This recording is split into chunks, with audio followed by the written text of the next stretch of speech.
Yeah.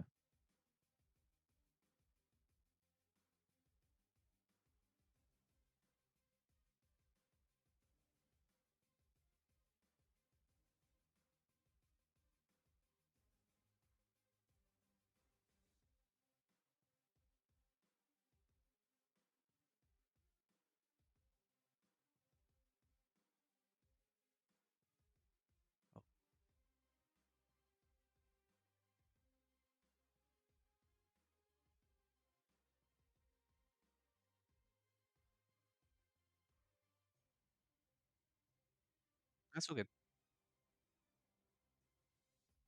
Welcome everyone back to the SDC. It is playoff time for season 24. I'm Root, joined once more by Steven as we finally get into the playoffs. The crunch time has arrived and the draft is in the background.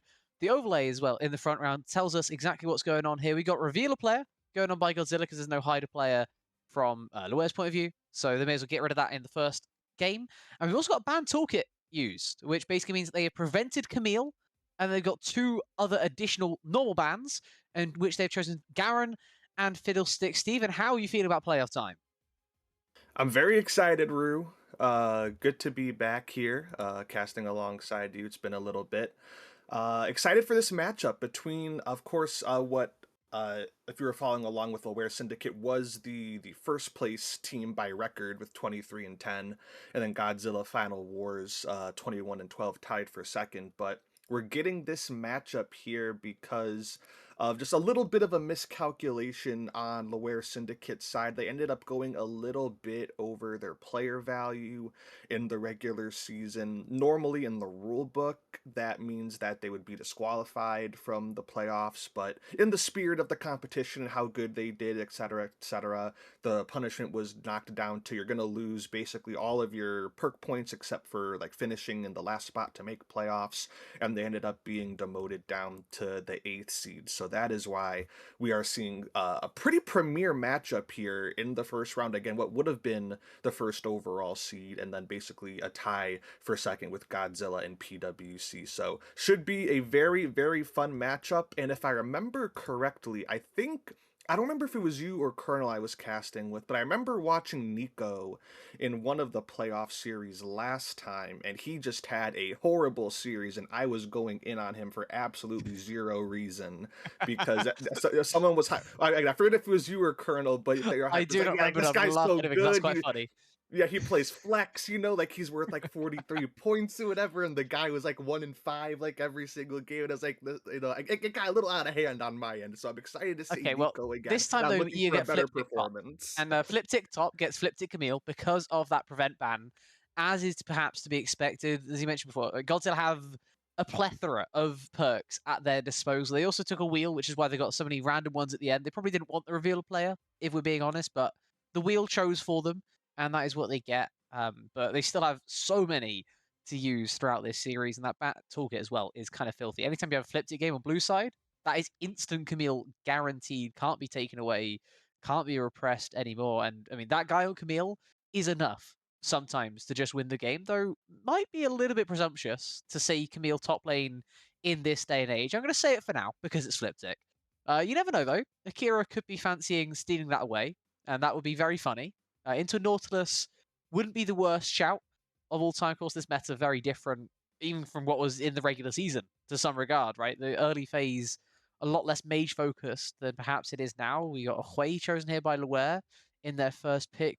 Could be seeing that go down to the bot lane. Could be just hiding out in mid as well. Of course, players have a tough time maybe adapting to these types of metas as well. There's a whole range of different outcomes, a range of different variables at play here, but some things also don't change. And allowing Kale in the SDC is a risky prospect from time to time. Though that ban does maybe suggest that the Camille is not going into Fliptic's hands. Yeah, it could be. I didn't see a lot of other people playing Camille in the champion pool. Like you said, Akira has pulled that out once before, so it could be targeted towards them, but I would assume it would be going the way of Fliptic as well. They did say in the chat that something is Silas, for That'll be the Akira final ban, I mentioning would that. assume. Okay. because they So did miss that. oh, okay. So yeah, that would be Silas, I would assume, then being banned out, as you said. So that would make a lot more sense. Yeah, missing a ban is never ideal. So glad that they're able to sort that out quickly. But so far, I mean, the drafts don't seem like anything too out of the ordinary. Just you wait, And my they got friend. uh Hui, yeah. Well, I like seeing what we got coming out from Godzilla so far. I think that the Ezreal just seems to be, pretty safe. Camille Jarvan makes for a good dive pairing. We'll see how like aggressive they want to go with that. Yone maybe could have been one of those champions to gone in that pool of characters to follow up, but that's going to be taken away by Loire Syndicate, who now have a couple of pretty aggressive champions of their own between the Nautilus and then that mid jungle pairing, assuming that Yone goes mid with the Belveth and the Yone. So could definitely be some early aggression coming out from both sides here. And now Ari locked in as well. So I definitely am expecting a lot of aggression, a lot of angles to look for plays, a lot of looks for picks. Camille and Jarvan, Ari very, very good at that. And then, at least right now for Loare, you're kind of leaning on the Nautilus a little bit more to be your primary engage, but they still have one more pick to kind of see if they can round that out a little bit better. I am somewhat alarmed to see so many close range champions for Loire, but I mean, mainly for the reason of what Godzilla just placed there as well. That R5 pick is so brutal into this many melee champions. The Nautilus, the Belveth, and the Yone gonna have a real tough time with a Braum sat there in their face. But you mentioned their engage, their close down potential still very, very potent. Godzilla have plenty of mobility themselves though, right? Flag and drag from the Jarvan. Ari has a couple of dashes on her ultimate. Ezreal, of course, the arcane shift, and then Camille can apparently fly across half the rift at some points, and then Mhm. Braum could of course jump alongside his teammates as well. I'm not sure that the one engage is going to be quite enough, and that's a very interesting change at the last moment there from Loire.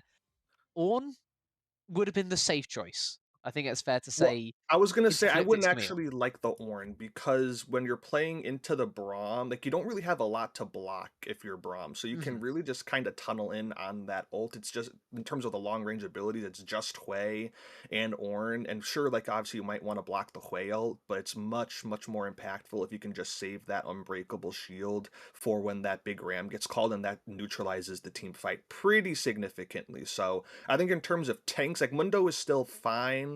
It's gonna like still kind of do that job. You don't get like that chance of the hard engage if the Braum does want to use it on the Hui. That was just my look on it. Yeah, I think that's a very valid take, but I do worry for the early game here for now Loire. I mean, Belveth can jungle, can be Mhm. aggressive, especially early, looking for raptors, looking to punish enemy jungler, but impact on lanes maybe less so. Yeah. You then look at the Yone, reasonable wave clear, probably not beating out the RA, probably not getting to the roam timers first, just kind of sitting back, clearing later. How are you going to save this Mundo from a flip tick Camille lane? That's my worry for Loire right now. Is the Nautilus going to have to go up and maybe Loiten plays a 1v2 against Bubster and Akira? Is that your ploy?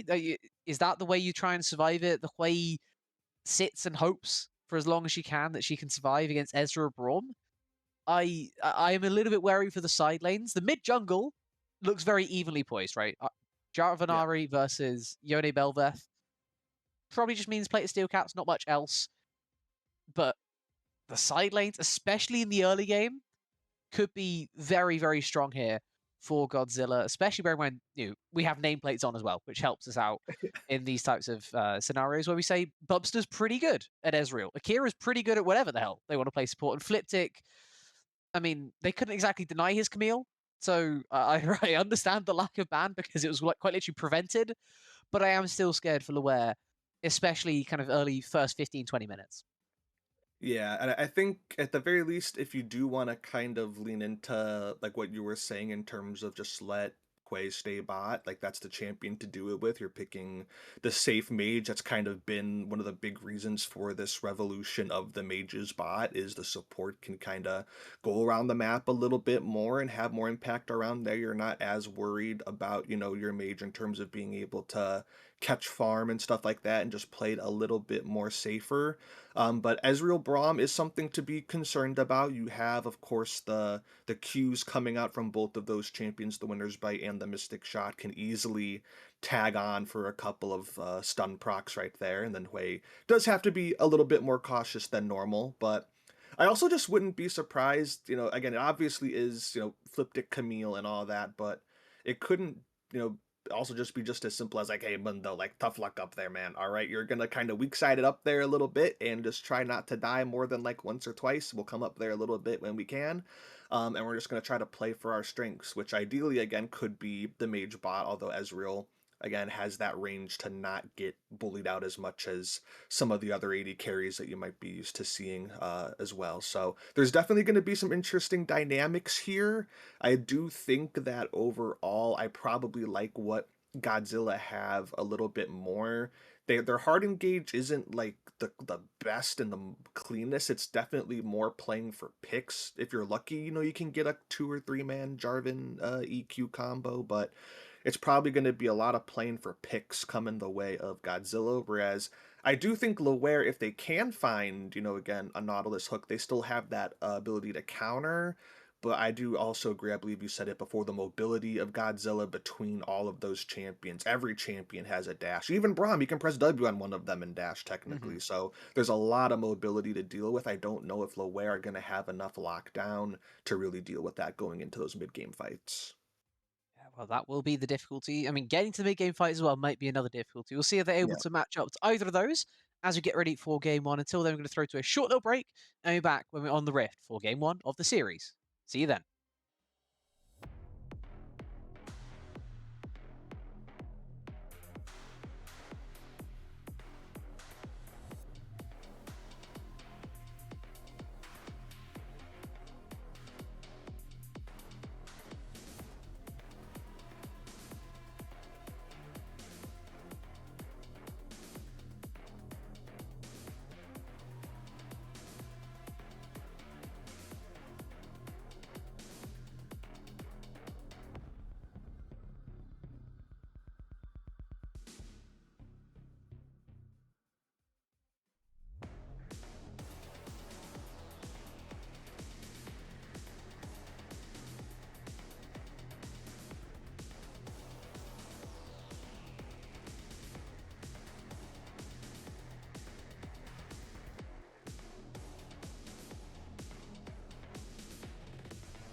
Welcome everyone back to the Rift for game number 1 between Godzilla and Syndrome. We are just getting into things here. It appears to have been maybe a pause in the early game that I'm sure we'll get through nice and quickly.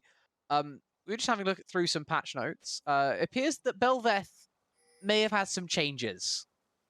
I don't even want to try and quantify them. I don't think they're quantifiable, apart from just saying that it's different but the same.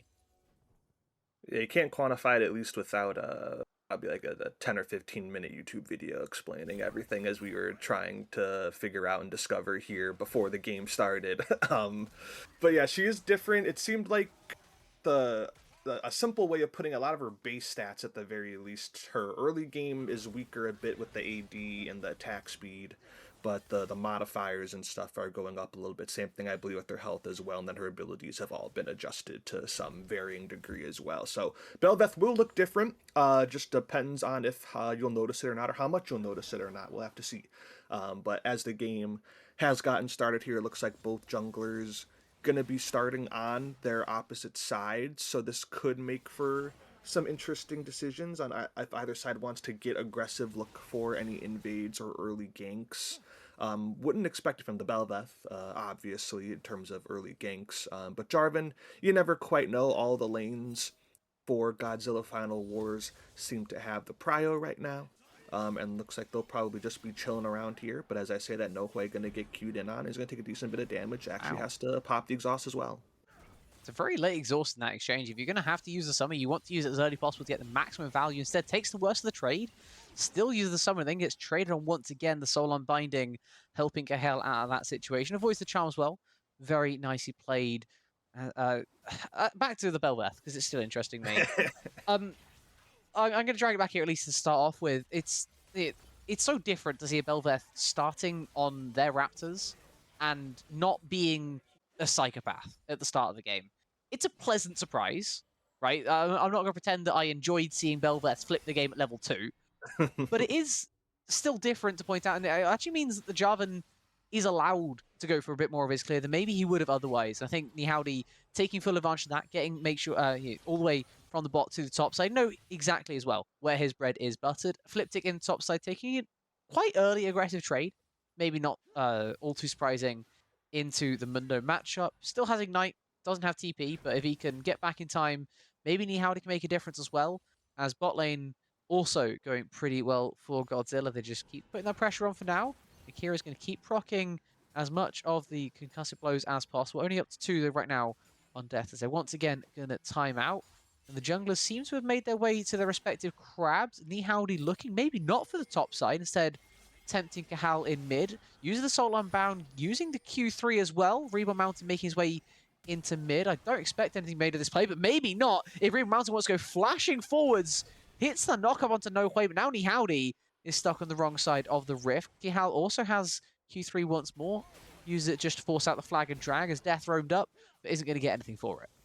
Yeah, that was great restraint by Nohue there to not immediately blow their flash either upon seeing Reborn flash in with the knockup. They realized that, hey, I can have this little bit of leeway. If maybe I see Keyhall flashing on me, then I might have to blow my flash, but I'm not going to be in any imminent danger here. This is a Belveth level 4 without any items. I'm going to be fine. And then Nihowdy tried to maybe call maybe to continue that 2v2, but then as you said, Death came up there at the very end, and then a good decision to just EQ out of there. So some good stuff showing up right there for Godzilla in terms of the early decision making, and now maybe Death is going to be in a little bit of a predicament.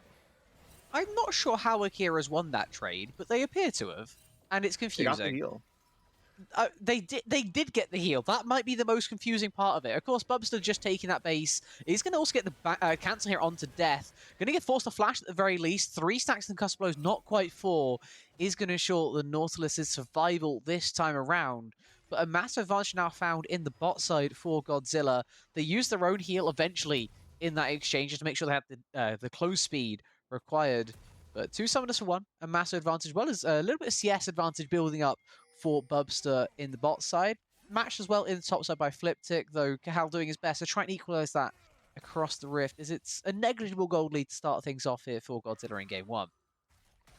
Yeah, but I mean, I think this is still, for the most part, what we expected. You look at the CS like top side, it is Fliptic with that big advantage. We saw it earlier. He took that very heavy trade, like you mentioned, underneath the tower to get that early plate down, so to try to force that gold advantage a little bit early. So not surprising there, Fliptic kind of testing the limits there, was able to escape with their life plus the play.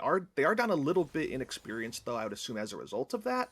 But there looks like they'll probably be able to catch most of that up here with this wave coming through. Knee Howdy in the area, so Bob gonna have to be careful, but just gets the ward down in time to be able to make their exit. And it looks like also on the bot side of the map, Dragon gonna be taken for Loire Syndicate. So early objective going their way. Death looked for the roam mid, but the Hex Flash was used to no avail as No Way had the easy escape route up into the top side. So at the very least, we're seeing the gold again very ever so slightly in the favor of Godzilla Final Wars, but the objective has gone the way of Loire Syndicate in the first few minutes of this one. Yeah, and maybe the first telling feature is this Raptor take, the first proper difference happening in the jungle. Looks like Nihowdy has been able to steal that one away as Loiten is abandoned as perhaps we expected him to be in the bot side. 1v2 hanging on for now as Nihowdy, you are not in that bush. You are not allowed to base just there. Going to be chased away a little bit further by Death, as it looks like Bob has also moved out of the top lane as well, trying to force the Jarvan out after getting that invade on the Raptors. Not much advantage you mentioned, but it is slowly building for Godzilla. Couple hundred gold here and there, starting to maybe go in their favor just a touch more. Approaching 1,000 already. Bear in mind that mid lane is trying to even that as best they can as well. It's already a 200 lead there, but bot lane up 500. Top lane up nearly 1,000. Caveat, of course, being the fact that it's a Mundo matchup, and that's quite normal. But Fliptic doing his Fliptic self and really starting to put the pressure onto this top side without relief. Can Bob survive? That's the big question. Is he going to need help? Can he hold on 1v1 and stop Fliptic from snowballing this game? Yeah, I want to shout out Keyhall too. They've done a very good job in this Yone and Ari matchup. Nohue hasn't done the best job at landing some of the early charms, to be fair, but that is a substantial CS gap going their way, and that is basically, at least for now, the one thing that if you're looking for an advantage on Loire Syndicate, it is going to be coming through that Yone. Obviously, not a lot of action here in the early going, which I'm a little bit surprised and a little bit disappointed by, maybe even for an SDC game here, especially in the playoffs. But both sides clearly trying to respect each other as much as possible. Again, if you missed it at the start, this is on paper Loire Syndicate, the winningest team in SDC, 23-10, I believe. And then Godzilla Final Wars were tied for second with a 21-12 regular season record. Loire ended up going over their point values in the regular season by just a small amount, so they were punished for that by being dropped down into the 8th seed here, despite, of course, having that really great regular season record. So, again, this is a pretty powerhouse matchup, probably one of the best first round matchups you'll ever end up seeing, at least on paper. Yeah, and Nohue really starting to feel that power right now. Of course, has the advantage in terms of point value on his team this game, ironically, after Loire Syndicate got punished so much for their point expenditure, but unable to really get much advantage, as we keep mentioning, as of yet. And Objective finally traded out here on the top side. Godzilla will be taking those grubs. The Bubs just walking up quite aggressively, forced into the flash actually on the Ezreal, down to just 100 HP, going to get a QQ to the face. That is first blood going the way of Loiten. Doesn't even need the Nautilus Assault, doesn't even have the Nautilus Assault available, still level 5 for Death. Just took a Spiring Despair instead, as Nohue is chunked down to maybe 50 HP at best. Instead, we head back up to top side as Fliptic is taking a 1v1, looking to chop off the Mundo's head. Anti-heal applied, and the survival barely ensured. Bob just about hanging on this time around, though it might not be so simple for Reborn Mountain as a double blast cone is going to send a lot of players in here. The Ezreal ult lands from downtown as well. Flash used by the Belvet, down to 300 HP, gets themselves under the relative safety of their turret, and that looks like it will be the play somewhat cancel. Fliptic also getting cancelled in their base. Reborn Mountain playing a very dangerous game, though, still sticking around this far forward, as Death has actually roamed up to maybe try and turn things back around. The 3v3 is going to be opted out of here by Godzilla until perhaps looking once again on top side. But I feel like Bob this time round should be just about safe enough, as that is with the retreat. The first blood gets somewhat unanswered. Yeah, somehow everyone manages to stay alive up there in that topside skirmish. It definitely looked like Bob was gonna die at the very end there, but was able to get away, avoided the true shot barrage coming through that did strike onto Reborn Mountain X's Belveth, but again, still able to maneuver out of that one. But the story is that First Blood going into the bot lane, and again, so far, probably not what you would have been expecting, maybe as much. The bot lane really has had a pretty decisive lane advantage, CS advantage going the way of Bubster again. On paper, Bubster 28 points. Luton, I believe, is a tier 4 player on Laware, so definitely not the most unfair matchup there. Okay, we're going to go a little bit of a deep engage here by Death. He's going to get the concussive blows stacked up and not the stun. Instead, a turret shot for No Hui's trouble. Did have to use his ultimate in that exchange, but able to avoid the worst of it by virtue of having that many dashes.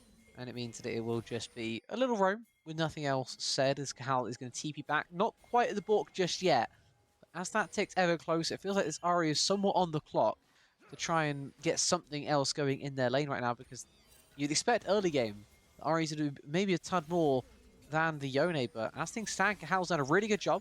Up about 2 waves worth of CS, looking to maybe extend that a touch further, as well as this Drake has now spawned once more on the bot side, and Akira looking to set things up, just dropping out for the time being before maybe looking for round 2. Yeah, Keyhall has done a really good job here, but it is going to be coming to this dragon fight. Bubster isolated on the bottom side here away from his team, so he's going to have to be very, very careful with his positioning. The other three going to just ignore everything else and just go full on the send. But Kahal says, I don't care about your full send. Goes for an even deeper send of his own. But unfortunately, it comes at a very heavy price as Jungler has fallen. Does trade out for the support. We go 2 for 2 now. Nihowdy flies back in with the flag and dragon. I've lost connection. I can't see what happened. Oh, we're back. No way he's dead. Kill. It's a triple kill for Kahal. It's the worst case scenario for Godzilla. Well, maybe not the worst case. Didn't get the Drake, but it is pretty bad. Maybe even verging on dire, as Kahal now on this Yone, we were just talking about him getting maybe accelerated. He's now very accelerated. Yep, taking that little bit of advantage in the lane. You weren't seeing too much stylish stuff going on for such a flashy champion that Yone can be, but seeing it there, or maybe not seeing it there, unfortunately, at the very end, just our luck. But a triple kill coming through for him on the Yone. Also some big damage once again coming out from Leuten's Hui, getting that first kill down in the bot lane, as I was talking about before, leads to a little something here, potentially something top lane. 3v1 for not Flipdick. not just Fliptic over here, not just Reborn Mountain over here either. Death turns up, is going to land the depth charge, as Bob is also now in the area, and Reborn Mountain just got deleted.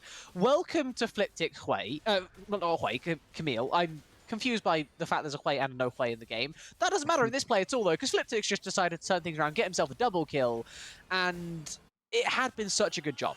It has to be said. Bob had done so well at constricting what Fliptic was allowed to get away with. A 10 CS per minute is expected, right? This is an elite level player against someone who is doing his absolute best in a difficult matchup, who's also not up maybe the same skill level as well. Yeah. But he held on until this point. His teammate tries to help him out, and now that's a 2-0 Camille, who's already got Triforce plus anti-heal. Yeah, he was losing. Bob was losing very gracefully up there, but again, as I start to talk, Nihowdy gonna get caught. Yeah, that's not allowed. Nihowdy decides to get caught. Nice flag and drag to get the knock up onto 2. Oh my god, the Spirit rebinding very nearly sealed that Jarvan's fate. But with the ultimate not invested by Kahal, instead the ultimate by No Hui, going to keep him safe. There will be Nihowdy just about surviving. I'd have been very interested to see how little health he had that time. Yep, again, the thinnest of margins. We've seen a couple of plays like that now, going back to that top dive around Bob and Reborn, and now it's Nihowdy's turn to barely get out of there on the slimmest of margins. Flipdick gonna just brute force down this tower like we saw at level 1, getting that plate. Gonna just be able to finish that off here very, very easily. Even had Akira for some backup if for some reason Bob had some reinforcements in the area and wanted to go in as well. But great moment to talk about Bob again. Was losing very gracefully. Of course, the tower going down now is no surprise, but has just been down in CS the whole time. And now it's going to be Nihowdy once again caught out at his jungle. Yeah, I mean, this is a very odd situation, I think, for both sides. The Fliptic's actually going to try and TP into this play, but it's way too late to have a massive say on things. Bubster, stepping forwards, is going to win the 1v1, flashing over the wall as well to try and escape Reborn Mountain. Salvages the play somewhat for Godzilla. I was surprised seeing the Ezreal playing that far aggressive, if I'm being honest. I felt like it would be a bit more passive when he's playing on the weak side after we saw Akira move up to the top to make sure Fliptic did get that first brick. But once that happens, and Howdy's just completely hung out to dry. No Hui tries to get themselves into the mix. They end up just falling for nothing. And Fliptic TP's down to try and salvage yet more. Instead, all it does is allow Bob a little bit of time alone, and we know what a Mundo can do with time alone up against a turret. It's not exactly fair. The 1v0 is quite filthy, as maybe now turning into 1v1 can make it somewhat less so. Flashed away from the initial stun, did Bob, as we can leave Howdy's up that there. play. It appears that he is just about safe until perhaps maybe Oh, going for a TP out. The no flag and drag misses. way. He's had the spell shield anyway. The hookshot wall dive didn't quite connect. So I think there was only one layer of CC potentially there. And as such, with the flag and drag not even landed, doesn't even get spell shield procced as he leaves in the most fashionable style possible and now already has Warmox completed with the extra Giant's Belt because of that time alone in the lane. How costly could that potentially be for Godzilla? I mean, I think he did have the spell shield up, you're right, but that timing, he literally stopped to teleport at that exact spot as the Jarvan EQ combo came out. That would have, if he didn't have this thing up and he missed the knockup because of that just immediate decision to teleport away, that would have been the most hilarious thing. But it is just a wonderful escape from Bob in the end. And now, like you said, the Warmogs will give him that staying power. You're not expecting Fliptic potentially to be able to 1v1. If the Ignite's up, it's probably a different story, but if that's only available, once every, like, what is it, like 3.5-ish minutes, 4 minutes, something like He still has that, the so... anti-heal, to be fair. Does have an executioner's calling. True, true. I think that at the very least now, if you are Bob, you're at least feeling a bit more comfortable. Like, that's just about 4,000 health on that Mundo. I think he's at a point now where he shouldn't just be taking one bad trade and getting into lethal range. So then he just has to, drop back, let that Warmogs heal him up, and he should be fine. I think crucially, of course, as well with the Warmogs, at least at the very least for him, the Grievous wounds won't be applied on him once that thing starts kicking in after that little Absolutely. exchange. As Bubster with beautiful Arcane Shift going to keep themselves around. Interesting exchange going here across the map. Bubster trying to hold on to this mid-tier 1 as best as possible. Bob decides that you're not allowed to hold on to the top tier 2 at the same time. Takes 2 plates with a single swipe of his briefcase. Also, Rift Herald now employed in the top side. We can maybe debate that one in the future, but it's top tier 1 for bot tier 1, as well as the Drake going over to Godzilla, and yet still it feels like Syndicate somewhat coming out on top in the overall exchange. Now find themselves up by about 1,000, maybe a little bit more, depending on where the waves are. And I feel like a lot of it's also actually down to Bob. He has really survived this early game. Of course, Kahal has to be mentioned. 2 items or Yone, very strong early game for a champion that doesn't necessarily have a very strong early game. So he's done an amazing job as well, but it really is these solo lanes that are to be commended for how well they've performed so far, and the fact they're kind of keeping their team afloat. Yeah, no deaths on Bob has been crucial. It was unfortunate that the one play they did try to make up there, and at the very least what was at the start of it a 3v1, quickly became a 3v2 with Howdy joining, and then that let Flipdick get those 2 kills. But Bob has done a very valiant job up there in that lane, and then as we've talked about before, Kahal did very good in the lane, had that advantage too, and that's not a lopsided matchup either way. That's 2 tier 3 players individually in the mid lane. Yeah, and while we're on that type of topic as well, bear in mind how this game is potentially looking right now. This is Syndicate playing this game down many points, right? This is a Yeah. big game thrown out here in game 1 by Godzilla. They used 118 to Syndicate's 79, and yet they're losing now in terms of total gold. No way, kind of trying to hold on best he can against Bob's overwhelming pressure, but I mean, there's a reason that pressure is absolutely overwhelming right now. Just cannot contain the Mundo when you have these types of lane assignments. I understand you want to get Fliptic to snowball this game a little bit further, but there's going to come a point in not too long when your side lanes are going to be somewhat overrun. Fliptic can only hold on to one of them.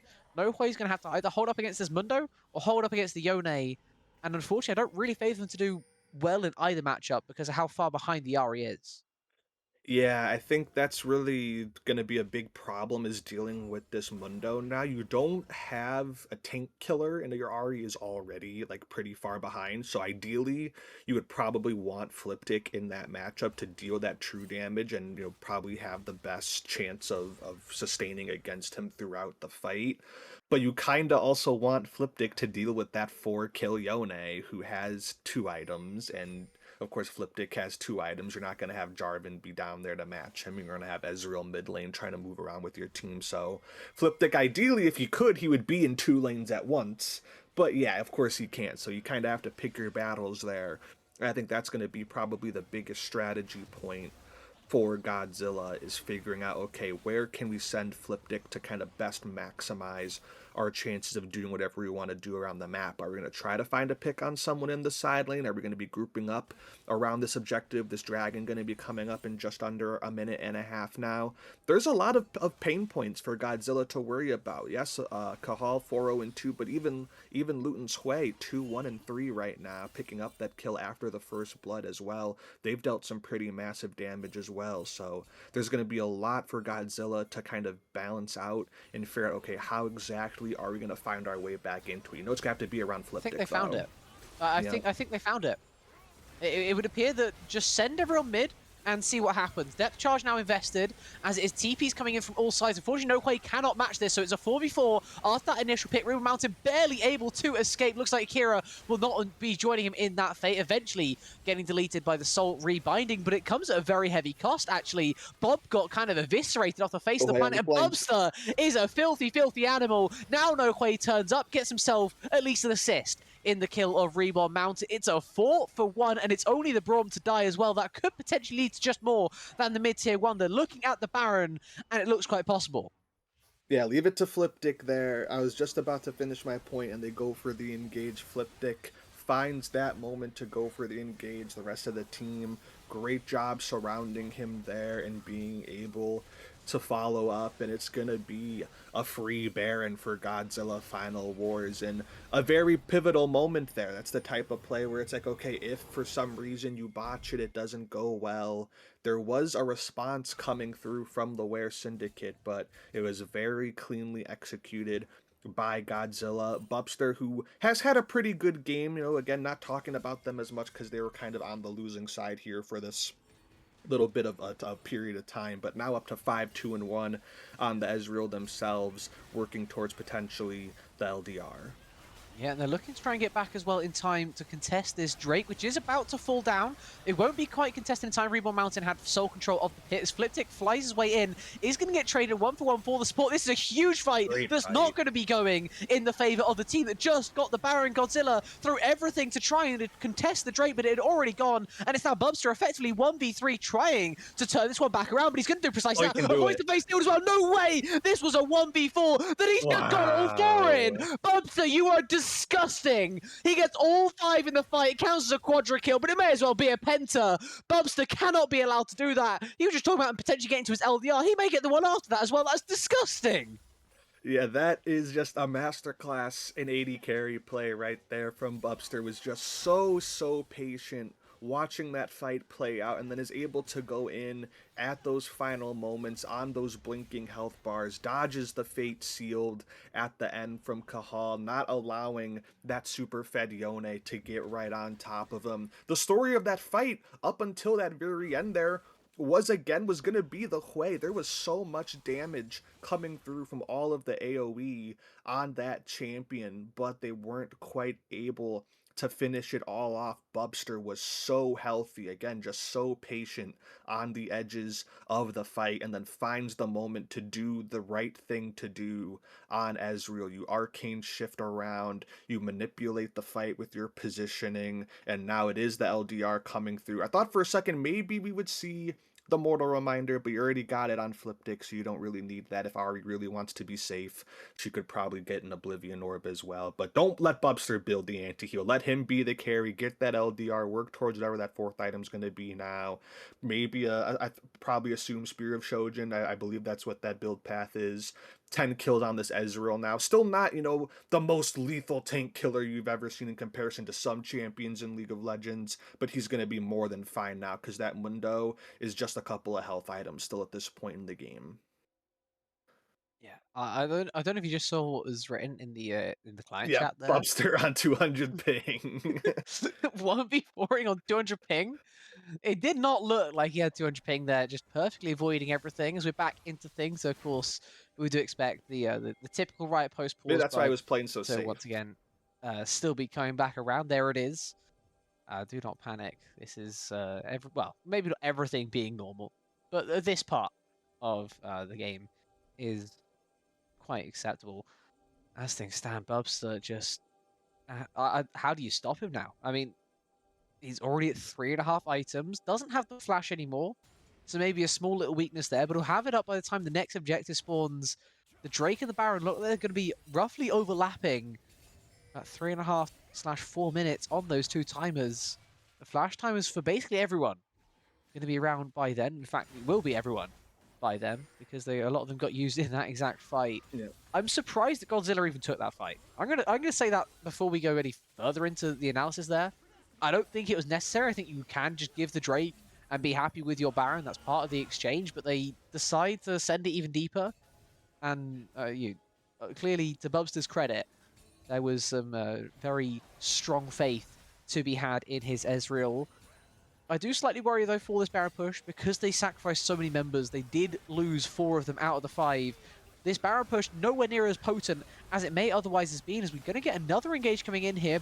Bob is not in the fight, but it appears neither is Fliptic, as he's still trying to keep this Mundo under control. Goes 1 for 2 in the top side, as Bob is eventually going to be cut down right by Fliptic. There we go. Okay, so 2 for 2 overall then is the tally, as Reborn Mountain has been once again disassembled. 5 deaths now on the Belveth, leading the server. Not really what you'd expect from the tier 1 jungler, bearing in mind the rest of his team really is relying on him. It's a very difficult champion to play. The scaling, a lot more than what it used to be, but with all these changes, I wonder... Obviously, he couldn't have his signature Fiddlesticks, so we're not going to dwell on that one. But I would like to see something he has, maybe, if not more comfort on, then maybe a bit more team ability on, because right now, I feel like they had a strong jungler. This is still a very, very strong game for Syndicate, even down 3,000 gold. Yeah, in terms of comfort, at the very least, looking at Reborn, the 2 champions that they did play the most, granted it was only twice in SDC, were Fiddlesticks and Belveth. But yeah, there's definitely just a lot of other champions that especially in the playoffs, you would feel like having a more competitive team-based environment, even more so than the regular season. I think just due to the nature of the matches, you probably could go for something a little bit more team-oriented, but when you're dealing with, for this game at the very least, the only tier 1 player in their team being Reborn Mountain X, you feel like, what, if he's really confident on the Velveth, probably just give it to him and let him carry. You're going to put your faith in him to be able to do that. And to be fair to Reborn too, I don't think either jungler has had like a crazy outstanding game. Again, I think it's more just inherently easier for Nihauti on Jarvan to have more of an impact when you have, against a little bit more reliable crowd control with your EQ. The Cataclysm can provide a lot of disruption as well. So I don't think we've seen Nihauti do anything necessarily exemplary, as Bob is going to go down here pretty easily in the top side. But overall, I think that it's not too much on Reborn's side. I feel like you said pretty easily. Well, I thought it was going to be pretty easily, okay? But he is Mundo. He's lived a little bit longer, but he died. That was okay? 1v5. He survived for like 20 seconds, 1v5. The tempo that has brought his team is something that honestly cannot be understated. Cahal, he got down to like 100 alone. HP, and then he just kept living. Yeah, it's Mundo. There's nothing simple about killing a Mundo ever. The only thing that makes it maybe a touch simpler is that Bob only has 36 hearts of sacks. That means he's only procced it once. Yeah. Even in that drawn-out fight, he couldn't get any autos of his own off. Instead, just trying to survive as long as he could. Does buy himself a bot tier 1 for his Yone in the process, but it comes at a very heavy cost. That is his flash now down for the Drakes spawned down there on the bot side, and potentially also this Baron, which is spawning in 15 seconds. That flash not going to be around for another 4 minutes or so. Could be quite costly should Syndicate look to contest. Perhaps they look to just back off. They could do that, but their base has been sort of cracked open. That mid inhib is exposed. Yeah, no teleport either, but the dragon went down very, very quickly. It was already up, so no worries about that. The teleport will be up for a potential Baron play if needed. And it looks like now Cahal does not know he's on Oh, a he's on a ward. ward. Oh Yeah. no, Cahal, you cannot be basing on a ward. He might not have known it, but you've figured it out now, and unfortunately that is way too late to figure out such bad news. They don't end up going for the Baron. Instead, they find the pick onto the Yone. 50 seconds now without the most potent member of Syndicate to be worried of. Not going to start the Baron on the best of terms. Nihowdy accidentally tanking up a couple of shots, but looks like the two of them, him alongside Bubster, will be able to take it down while the Yone is well and truly out of the Rift. Another 30 seconds before you even think of TPing in. And in the meantime, that will just be a purple one. Now going over for the second time this game to Godzilla. And we mentioned before, they've already exposed that mid-tier, the mid-inhib.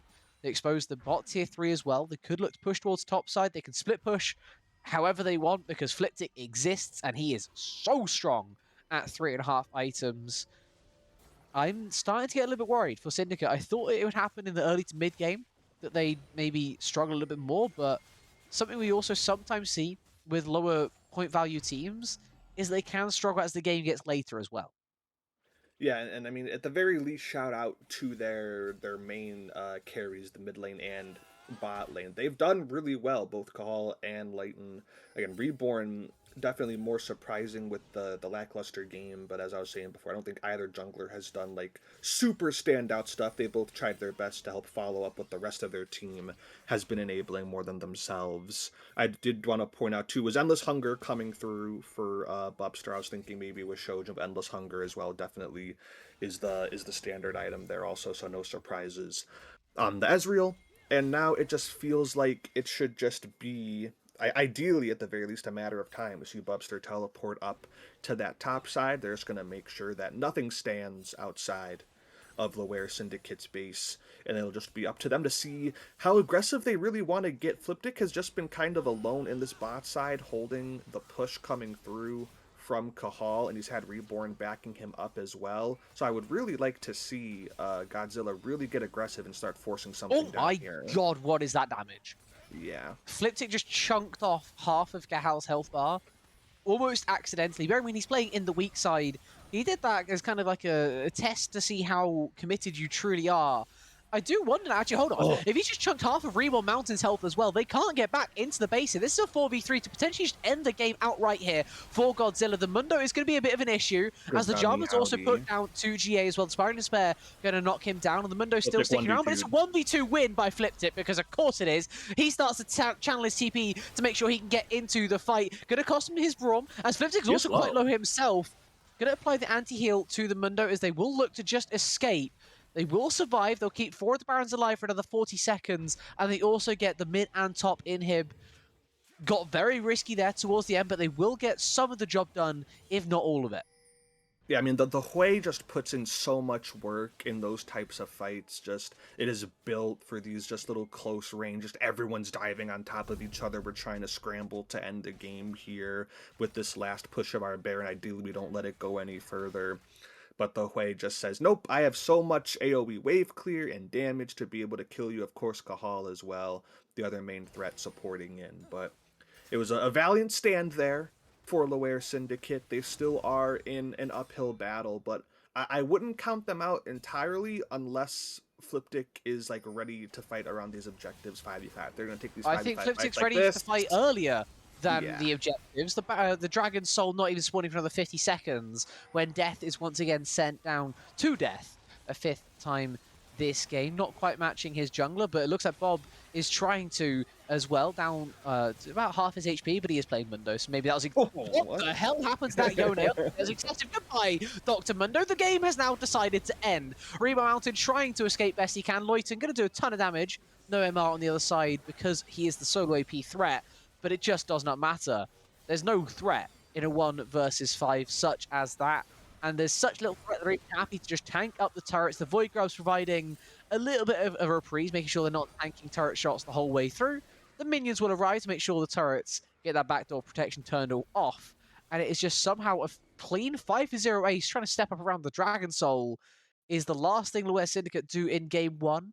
We'll not pretend this is an unexpected result for game one, right? This was a Yeah, humongous points advantage for Godzilla, but the manner in which it happened is potentially surprising, right? We expected this to be maybe a little bit more snowbally, or at least I yeah, did. more I thought decisive. that I expected, especially with the team conts drafted, Fliptix Camille to get running a little bit faster, but he took his time and he performed so well when his opportunity came, ending up with 10 kills himself. Bubster as well cannot be snubbed for a performance such as that. 13, 2, and 4. An amazing performance by the top and bot lane. Everyone else did their part as well for Godzilla as Syndicate put up a good fight, but can't quite get over the line in game one. Yeah, in terms at least of the damage dealers and the main carries, it was effectively a 2v2 between Flipdick and Bubster. And then it was Loyton and Cahal for Loire Syndicate. And all four of those people put up valiant efforts trying to do their best. Cahal had the initial start to that game looking pretty solid. I believe it was 4-0 and 2 to get going. Loyton found the first blood and had a couple of kills early as well, but once Flipdick and Bubster got rolling, it really just wasn't a surprise that they were able to take over the game in the way that they did. Flipdick 37 points, tier 1, Bubster 28 points there in the tier 2, but you saw it on the Rift, just impeccable job by both of them. They know those champions very, very well, and especially again that big highlight team fight by Bubster that basically 1v4 could have been a pentakill based off of the timing, I believe, as you mentioned as well. But just very, very well done. It did take a little longer, wasn't as decisive as we were probably expecting it to be, but they got there in the end, and that's what matters when you're playing in these playoff series. Of course, the process is nice. Ideally, it looks clean when you get there, but sometimes you just got to take the win when you get it. They close it out convincingly, and they'll take that advantage going into game two. They will indeed. We'll see if they're able to take the advantage of the 1-0 map win, or if perhaps it will swing around when the 40 points that they spent extra compared to the West Syndicate comes back to bite. Then we'll be back with Game 2 draft in just a few.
Welcome back, everyone, to the Series Dean Godzilla and Laware Syndicate. We are just getting into Game Two's draft. As you can see as well, the rosters are on your screens, and they are quite something. Laware Syndicate dropping the vanilla, taking themselves into what I think we'd call a high-medium point game for themselves. A 115 is relatively high, but not the highest of the highs. As that is instead where Godzilla have gone to. My God, what a roster! I mean, they won game one. It wasn't the most comfortable of fashions, but they got there in the end. With this roster, playing on vanilla as well, which Laware Syndicate elected to go towards, what can stop them? Yeah, Godzilla really just decided to drop the gauntlet down here for game two. It's like, all right, you're gonna have to throw we're gonna throw our very best at you, and you're just gonna have to deal with it. And I mean, again, it's not a bad roster coming through for the Wear Syndicate. You got, of course, Nico playing mid lane, Alucard top lane, Kappa 80 carry. Definitely some strong contenders there, but it still is gonna have to be an uphill battle for them here as we do see this game two draft get ready and rolling right there. I love seeing the lock band coming out. I do believe it did get nerfed recently, but it is something that Fortnite has played a decent bit of already in STC since it got released. I believe they've played it about a couple of times, or someone played it a couple of times. I thought it was Fortnite. I have it wrong in my notes, but someone has picked lock a few times on the side of Godzilla, so not surprising to see that get banned away. And the rest of the stuff seems relatively standard here. No flip dick Camille for this one, but the Kale is open. We'll see how aggressive they want to get with that. Probably not going to be seeing that in the first couple of rounds, though. Victor goes for Godzilla's first pick, and then Ziggs gets it started for the Wear Syndicate. Could be potentially at the very least both of these champions in the bot lane. We'll have to wait and see for that. I'd almost expect so, and that is an indictment of the current state of League of Legends. But it is what it is, and I'm sure our bot laners will be more than prepared to play all the mages they can get their hands on, because we know what bot laners are like when they get to finally pick mages. They love it. Even if the rest of us have to stand around and watch them being juvenile children, enjoying their little time in the sun, instead of their typical misery, which is where it's way more fun to see them wallow. They get to have some fun, and good for them. You know what? I'll flip the narrative. Good for them, as junglers are once again left on the more boring tasks of playing bruisers that just kind of sit there, maybe set up some fights here and there, maybe just tank the front line instead. Skarner gonna do a good mix and mash of both. Wukong for the West Syndicate, maybe more focused towards the engage than the front line, but still gonna be there to start these fights off. And Fliptic Oof. is starting off a very different type of fight. Picking Olaf on B3 is such a statement, and I'm so here for it. Yeah, we'll see if it kind of evolves into what I've seen before and what we've seen before generally with these like Olaf style comps. Like usually it's like Olaf Zinzao, maybe more of a bruiser in the jungle, but usually what happens is you see the Sivir pick Deity carry and then usually an enchanter to go with it, and you just kind of play that just we're gonna run at you and you have to stop us. And if we get any sort of semblance of an early game advantage, you're gonna have a very difficult time dealing with us in this game. I think I've seen it probably a couple of times throughout some of these games that I've casted, and I don't think it's lost either time. So if that is the strategy that Godzilla wished to go with, I would definitely not be surprised. But Laware Syndicate definitely trying to match it at least with the Aatrox in that similar vein of champion, but you can have your debates there as to who do you think would win out overall, especially of course when it comes down to the team fights. So we'll have to see how the rest of the comp develops. I do want to correct myself really quickly. It was Fortnite who did play Lock a couple of games. There are a couple of people in this series that have played Lock at least once, but Fortnite has played it twice and they've looked very good on the Lock both times. So that is that ban coming through in the first phase. But now we're on to the second round of bans here. Rise coming through for Godzilla. Jack still being banned by Laware Syndicate. So I don't know what that means for them. I think it's pretty Um, clearly Olaf and Skarner in the top and the jungle. maybe there were some weird shenanigans planned. We heard all the way through MSI about the thought of Jax as the counter to Camille in support, but that's not happening with Camille banned away. I could maybe stretch and say Skarner support, Maybe or maybe that's a stretch too far. I'm not convinced in Jax either mid, Victor case, bot. I but don't know. at any rate, we'll move on from those bans and instead move into the picks. It's a Tom Kench going to come through here for Mr. Bob, I would assume, playing alongside the Ziggs with the Big Frog, unless perhaps you want to take a Tom Kench into an Olaf. Aatrox Jungle is maybe an option as well. A little bit of flexibility still in this comp. Looks like Tom Kench has a bit of a better matchup overall into Olaf than the Aatrox does. The lane appears to be slightly better for the Aatrox. I'm interested to see how this one here develops as Godzilla going to take a Xerath, which is maybe the rarer champion to see at all in organized play. How long has it been since you've seen a Xerath? Be honest with me. Yeah, I don't know. I'm sure APA has played it in LCS at some point in the not so distant past, because he is that kind of person that'll He is that play, kind like of he was guy. the big Ziggs guy. He plays Xerath, Aurelion Soul. So I'm sure he has a game of it at some point. Maybe it'd be within the last couple of years, but yeah, it's still not very common.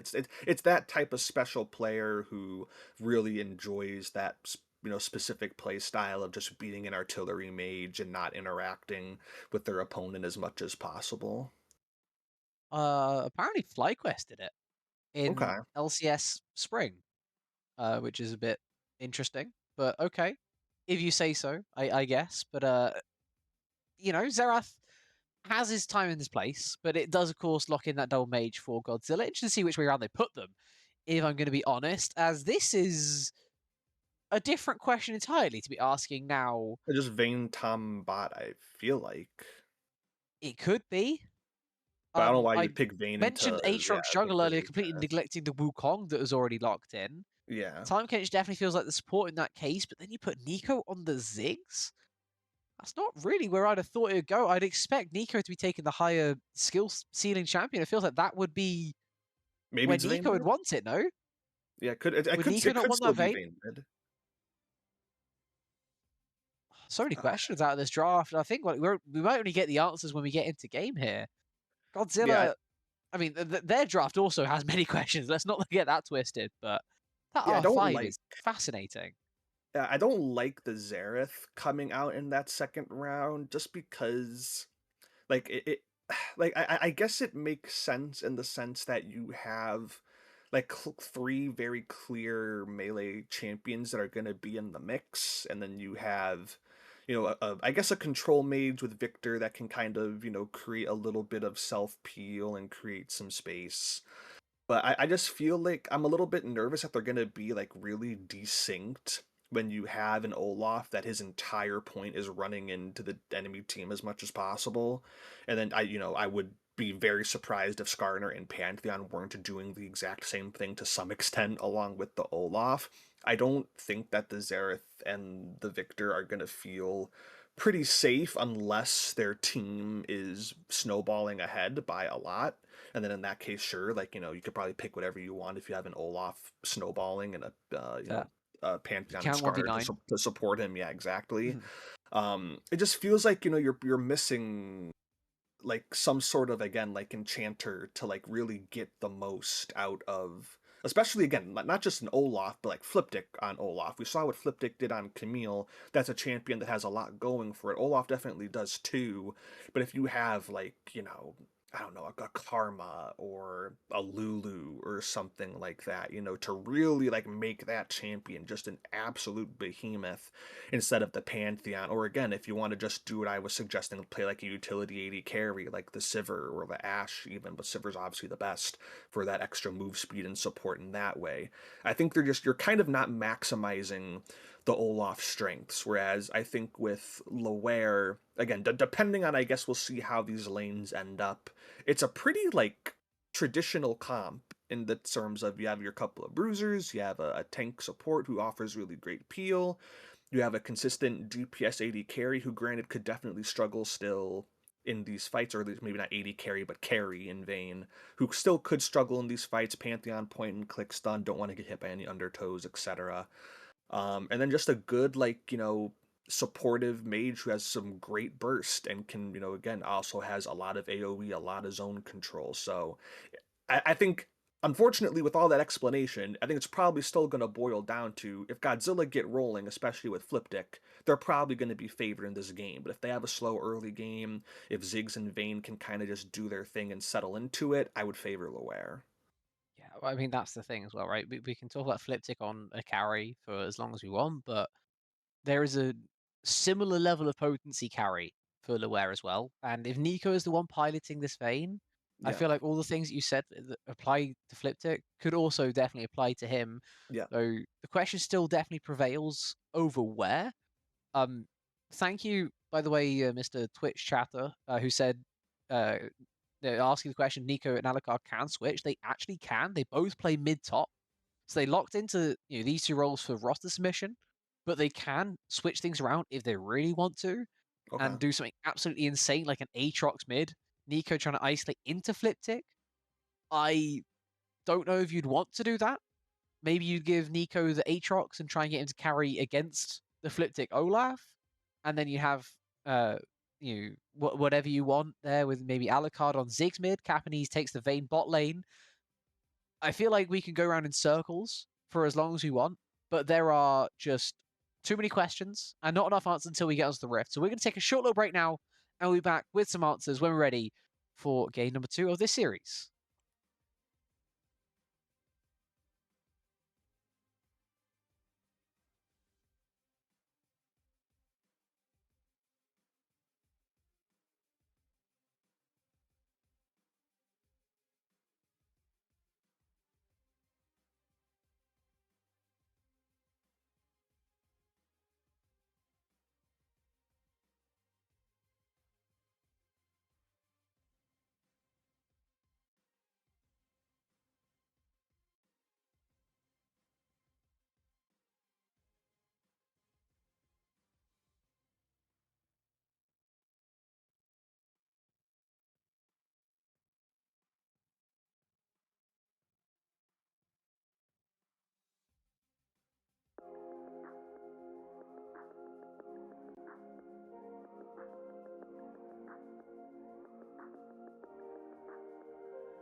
Now I know relationships my enemy, so stay away from me.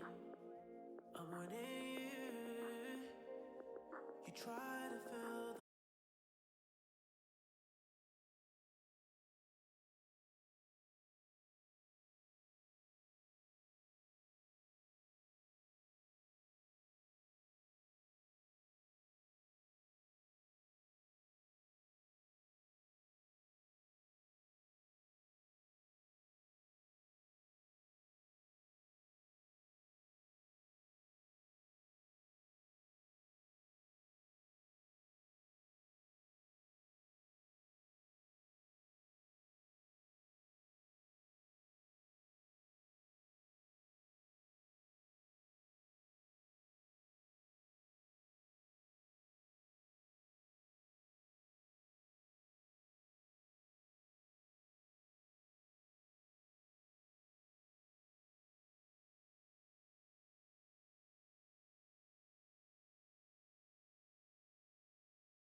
Welcome back, everyone, to the series between Godzilla and Syndicate. We're just getting into things here for Game 2. Syndicate not winning Game 1, losing Game 1. I remember the things that happened, half an hour ago.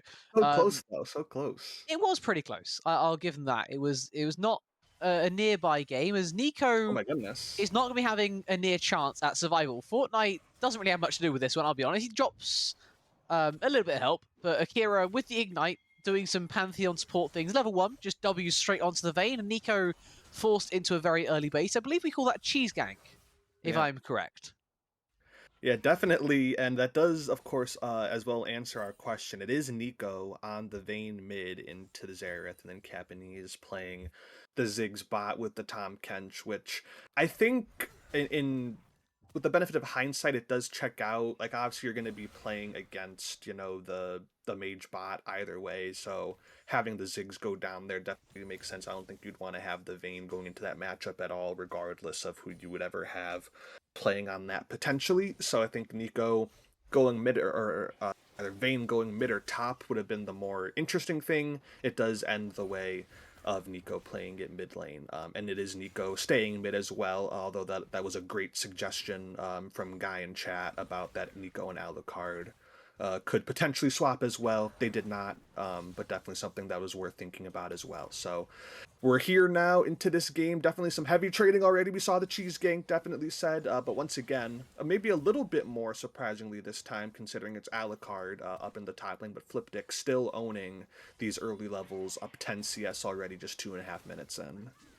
That is what he does, though, right? Like, Yeah. there is a reason why the name Fliptick is spoken with as much respect as it gets in the SDC. There's a reason for many, many things. As Fortnite is trying to hold onto this wave as best as possible. Drops W once more. Nico down about 100 plus a little bit of HP.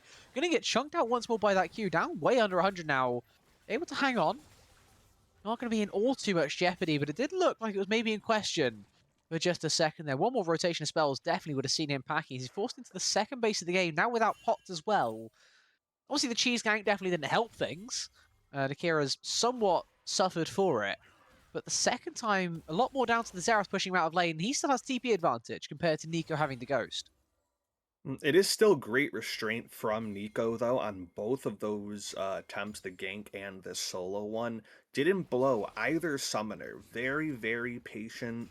Again, similar to how we were describing Bubster in that first game about his fight with the Ezreal. Just very, very patient, clear decision making, knowing the limits of the champion, the ability of those plays. Speaking of a play, Alucard in a little bit of danger, but he'll be able to flash and dash out of there to at least save his life.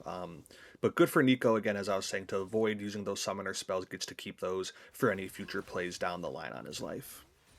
Yeah, and someone who definitely can't say the same, though, is this Aatrox. You pointed out before, did have to use that flash. JBM is returning for play number 2. Alucard down to just 100. Flash over the top. Beautiful left from Fliptick. Ticked up at level 5 as well. Gets himself the extra HP. Gets himself the shield from his axe. And that's going to be the second kill as well. The slimmest of margins going once again into Godzilla's favor. It was not by much, if by anything at all, but they get both kills and they get out scot-free. They would have liked maybe both to go on to Flip Tip, but they'll take one apiece as things stand. As Fortnite now in quite a lot of jeopardy in mid. Bob is basically doing this by himself. Akira, flash W to close down difference in time. Flash over the wall from Fortnite is going to get him just out safely as well. 4 flashes now used across the rift, as apparently JBM used his flash somewhere else, maybe to escape the repercussions of trying to get the push in topside after all was said and done. But a lot of summoners invested for quite a nice early gold lead, 1,000 now in the favor of Godzilla. I mean, it's just been phenomenal play so far coming through. Fortnite looks like he's going to get caught out there by Bob. Is the support Tom Kench going to finish up this solo kill? Noah Kira just able to make their way down there in time to save their mid laner, and now potentially going to do so again. I mean, why not have round 2? I feel like we've been missing out on the generosity of the SDC recently. What a beautiful... the drift from JBM defies definition. That was absolutely amazing to witness. Akira might be about to witness his own demise, though, as the Silver Bullets will finish him off to trade it instead just 1-for-1. Nico still trading very aggressively for a guy who just used his Ghost and is so incredible. The minions only hit him once. The Q doesn't quite stretch far enough either. Using the Ghost, but not even using the Flash, doesn't even dignify it with a Flash. Just condemns Fortnite back, sends him away, knocks him out of his ultimate, and walks it off like the stylish man he is. Nico, so cocky and rightfully so, hangs on this time around, and is also now going to go for the Omnivamp boots as well. Yeah. The Gluttonous Greaves in his possession. That could get a whole lot of value in a game that's already turning into as much of a madhouse as this one is. Yeah, it looks like Akira really wanted to try to find something there, but Alucard reads it with Flipdick trying to hold that wave and backs off to take that safer position to recall. But the early game here, it's been a lot of action, but it's just been so well played from both sides in terms of being able to find these find these opportunities. It's really been the slimmest of margins for some of these kills, and for these kills that could have been if not for being able to live on 100 or so HP each time across multiple exchanges through top and mid lane now and again. The summoner spell usage, the restraint to not use summoner spells has just been superb from multiple players so far here throughout this game. These are a lot of high point players here, especially for Godzilla. This is just about the best roster they could put out there. The only way it could get better would be Bubster instead of Hudok and AD carry, but other than that, that is the highest points they can get. And again, no slouches on Lower Syndicate either. Very high point players. They're all playing exceptionally well to start off game 2. You just reminded me of how we can't even say AD carry to Emo anymore because yeah, it just doesn't. For force of habit. What are we gonna do? We've been playing this game how long now? Like, come on, Riot. It just hit me in that moment how while they are playing in bot lane, they are no longer playing AD you got carries. 2 mages bot now. Come on. Yeah. I mean, somehow the only ADC in the game is playing in mid lane, and that's a whole other issue. But Nico doing all right so far in what can be a very difficult matchup. The range certainly not in his advantage, even with a range champ like Vayne. You're playing against Xerath. I mean, good luck at the best of times in that regard. As Flipdick doesn't need anything like luck in his situation, doing an amazing job of carving out what equates to like a 5-wave difference right now over Alucard, as well as, of course, having that kill as well in his possession. Doing a really good job right now, just slowly extending his lead further and further. The Aatrox is meant to have a decent lane into a normal Olaf, but this is no normal Olaf. And Flipdick is really starting to put the pedal to the metal as well. Alucard kind of struggling to even hang on in terms of XP. Yeah, I was hoping to see a little bit better, just purely based on paper with the points differential, but again, we're also seeing, in comparison, the Aatrox compared to a Mundo. Aatrox just can't really afford to play as safely as a Mundo, where you can just, in worst case scenario, you can kind of just sit back and throw your cleaver, and once you hit level 6, it's really hard to kill. It's still going to be hard to kill Aatrox when he hits level 6 as well with his lifesteal, but it's just a different type of beast when you're playing against a Mundo. But oh, what a satchel. Hold on. Japanese has just sent this Pantheon absolutely flying in the wrong direction. Hurdle doing his absolute best to trade this one out, but I fear it may just be in vain, as no. He will just about escape right to the Arcane. Going to ring all the way over the Rift. Going to dunk onto Bob. He's not allowed to survive on the Tom Kench. He keeps building these Giants belts on whatever champion he's playing, but it's just not enough health this time to survive. As Fortnite is going to claim the exchange kill. They go 1-for-1. And they're able to mitigate potential damage there as Akira was caught out a little bit, but it's just sport for sport in the end. Yep, great job to be able to trade that kill back. Fortnite has read the play very, very well to be able to get into range, to use the Rite of the Arcane, of course. Don't have to have, the quickest reaction times on Xerath to be able to get to a lot of these cross-map plays just due to the nature of that ability, but still a great job reading it.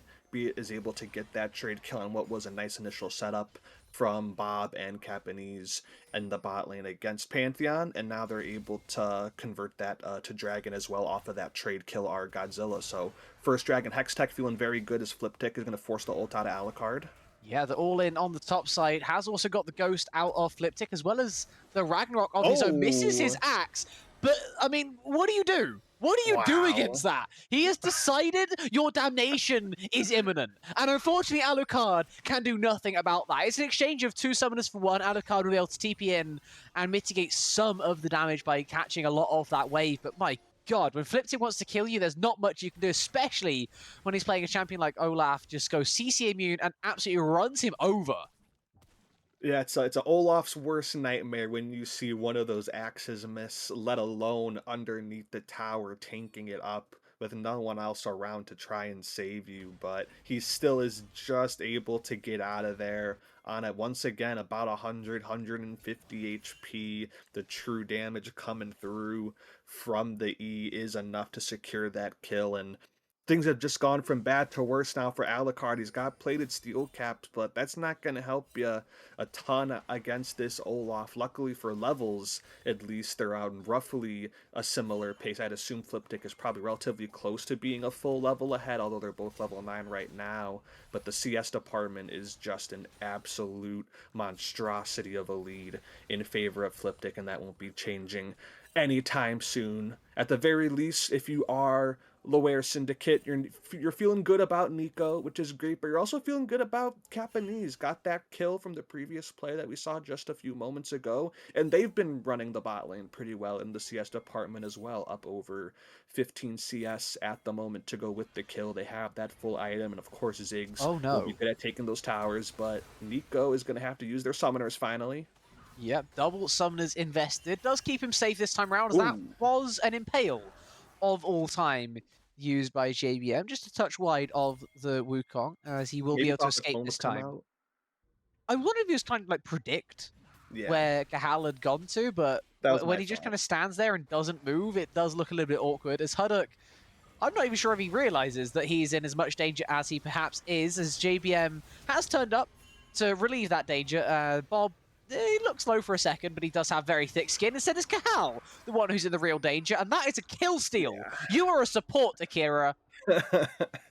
I saw that. They're playing Pantheon, though. They could carry the game just as easily as anyone. That was the Zerat's kill. He used his ultimate for that. He used his ultimate half a meter away from the Tom Kedge. You know what really got me? You know what really got me, though, was that, obviously, again, Hudok's playing Victor, so I'm like, okay, yeah, that's a mage. So when I saw the Victor, or the Xerath queue come out, rather, I'm like, oh, okay, that's the enemy team, because surely one team's not going to have 2 mages on it. But I'm wrong. They have 2 mages it's so hard-coded in our brains. It's ridiculous. And Fortnite also hard-coded to stay aggressive after getting as many kills as he has now. 4 kill participation out of the 7. No one on Godzilla's really claiming a lot of the kills to themselves. It's very well spread around. A lot of gold in a lot of important places. The only one you really say could do with some more maybe is Huddock, as this is Alucard's demise once again coming through. Ragnarok does things like that. When there are no summoners in retaliation, sometimes death is the only answer, and that is all Alucard had to say this time around. That will be his 3rd of the game, and Fliptic really starting to snowball through the top side, unlike what we even saw in game 1. And just look at the item discrepancy. They both have plated steel caps, but we're talking pickaxe and ruby crystal versus Stridebreaker and 2 longswords. Like that's not even like a measurable distance, as Nico unfortunately tumbles into a bit of damage from Fortnite, but he tumbles himself into a knock-up courtesy of the Tom Kedge. Akira's going to trade it at least 1 for 1, but it may be just be 1 for 2. When the dust settles, he will fall to the Cyclone. Cahal's going to pick up from both. Does cost Nico his life, but he didn't have any summons to burn. Instead, gets the flash out of Fortnite, so could look to exploit that later, as well as getting, of course, that shutdown onto the Wukong. Cahal starting to build himself a little bit of advantage through the jungle now. Yeah, Akira definitely would not have been able to get that kill on Nico if it wasn't for them taking the kill earlier. So that was really smart by Akira, being able to see that far in advance into the game to realize that they were going to need that extra gold to help them win that skirmish right there. Now they have the Ghost Blade, this Pantheon support, tied for the most kills in the game. They're going to be doing a lot in this one, Rue, aren't they? Yes. When they already have a lethality item as a support at 15 minutes, I am inclined to agree with that statement of affairs. I'm surprised they're not pressuring the Drake when it spawns. They're going to go a little bit later, instead giving it a small reprieve. Akira standing on the front line, standing as well in a bush that he has control warded. 3-man spear, very nice to just keep that zone of control in his side's favor. Victor as well, very good at doing precisely that. And that should just be the Drake anyway. Even if they didn't start it instantly, they'll get down there. Plenty of time to spare. As Huddock will claim it. Going to be TP out of Fliptic. He's used to using that type of a TP. As this is interesting. Fortnite having a go onto Nico. I don't think he landed a single one of those. Using the right of the arcade, Nico able to get out pretty safely until maybe Akira tries to turn the tides. Condemned back to safety. Spear not going to land, and maybe now not safety is Akira, who does have to worry about Kahal dunking on him. Just slapping him repeatedly with a big old stick, and that will be the death of the Pantheon. Death number 4 for kill number 3. Not the best overall exchange rate, but still doing his job as the Pantheon support, even if that death was maybe a bit more. Yeah, it didn't look like they even got in range for the W. I didn't even see the animation go off onto Nico. That would have been canceled by the Condemned. So I liked the aggression. Just probably came up a little bit short on the range if I had to guess on it. And then Cahal in the great spot there to cover for the mid laner in that instance and pick up the kill. But it is just a very small kind of potatoes moment right there if you're looking at the grand scheme of things, but we won't get to do that right now. I mean, this could be a larger moment as Cyclone is going to be used the first time, the second time as well. Fortnite, we point out the lack of flash. It has indeed been punished. Nico also, though, without summoners, has, well, technically used the Ghost, which is now employed to get him back out to safety, but that is an impale and a half. Bob just gets yoinked from halfway across the rift. Fliptic can't really get the damage dealt, though. He does not have Ragnarok. He apparently already used that. Akira's going to fall down as well. Nico's going to go chasing. It's tier 1 versus tier 1. Fliptic wins those. What the hell is that champion? Nico thought he had that in the palm of his hands, flashes into Fliptic's range, and Fliptic dunks on him in return. What a disgusting turn of events. It actually makes it a positive play for Godzilla after all that. That makes no sense at all. Fliptic, you cannot be allowed to do this to people, especially not Nico. Especially not Nico, or maybe especially Nico going back. No, I'm not going to get back into that again. Anyways, but with Nico there, he lost vision of Fliptic going into that bush, and once you lose vision in a moment like that as an AD carry, it becomes real dangerous. But speaking of, I'm sure there was a Ziggs on my screen. Go down. Yep, too much damage from Fortnite, and Bob is going to follow suit. I mean, everything has just been going the way of Godzilla here now. I believe that's 5 or 6 kills in the span of this last minute or so. Fliptic still applying pressure, but it's really looking good for Godzilla. Huddock is playing on the knife's edge here, but it is going to be a 1-for-1 exchange. Nico falls for the 3rd time this game. That feels alarmingly high for someone like him, but then again, it feels like he's also had the weight of the world thrown at him. Yeah. So I'm not all too surprised. Kahal trying to escape after at least getting that exchange onto Huddock. Should be able to worry trick himself over the wall. Does precisely that. And will get out to safety. But all this time, Fliptic is still just abusing this tower in the bot side now after already claiming all 5 plates in the top side. Now has claimed 4 out of the 5 in bot. And I mean, that's just all 5 gone. Enjoy your turret. By the way, still up around 10 CS a minute. Still just absolutely dunking on people as well when he gets given the opportunity. Fliptic really starting to run away with things now with the second item in his hands as well. Yeah, there's literally nothing that Alucard can do against him. If he steps up and he's like even chunked out just a little bit like that on a 3rd health, or on down a 1/3 of his health rather, there's just a very realistic chance that Fliptic just runs at him and just kills him and he can't get away. At the very least now he has the flash while Fliptic doesn't have his summoner, so maybe he could get away. But he's just finishing up that Spear of Shojin right now, you know, at around 19 minutes into this game. It has not been going well for him. And that goes back to kind of what I was saying in the earlier stages of the lane, where it's like, you know, we go back to last game, seeing how Bob played against Fliptic. At the very least, he was on Mundo, so you can just, again, play it really safe, lob your cleavers in there, farm from range. You don't have to interact with the Camille nearly as much, or, you know, whether it be the Olaf as well, nearly as much. But Aatrox needs to be in there. He needs to find those scrappy fights. And speaking of, Nico going to be engaged on here by Pantheon's Akira. here for the scrappy fights, and while Nico can condemn the Pantheon away for a little bit, he still can't stop the CC from landing, and Nico will indeed fall again, eventually, not even to the Ignite, maybe to a Comet there, as Fortnite is going to have to flash over the wall into the Baron Pit, but unfortunately, that's not the safe place that it sometimes is. The Ziggs bomb on the entrance is going to ensure Fortnite's exit. 2-for-1 in the overall exchange, while Fliptic is still looking for his 1v1 on the bot side. a good positive play there for Godzilla, as that might even be enough to turn off the eject bounty. They can find yet more. This time onto Huddle, but JBM's there to deny the time Kenchigation says it can actually be Bob, who's forced to flash in retreat. Fliptic's made his way up as well. The pings are flying in from all different directions. Exhaust, not a chance at being enough against this version of Fliptic, this version of Godzilla, if we're being honest. I feel for Bob. I really do. He has not much that he can do at this point in the game on a time Kench, though I may take issue with him building a Heartsteel when that is the case. It will be a third Drake at any rate, going over on yet another Cloud Soul for Godzilla. One Drake away from finishing it off after this. Yeah, and this also, like, again, just goes back to talking about how we thought these drafts would play out and the win cons for them. I was being a little bit nitpicky, like, if you really want to maximize the Olaf's value, maybe you throw in an Enchanter instead of the Pantheon. Maybe you throw in and do utility 80 carry. But yeah, Pantheon's been doing pretty good up to this point. He's been making a lot of plays to help support the rest of his team. But of course, the main story has been Fliptic, where he's just been running the map along with his entire squad.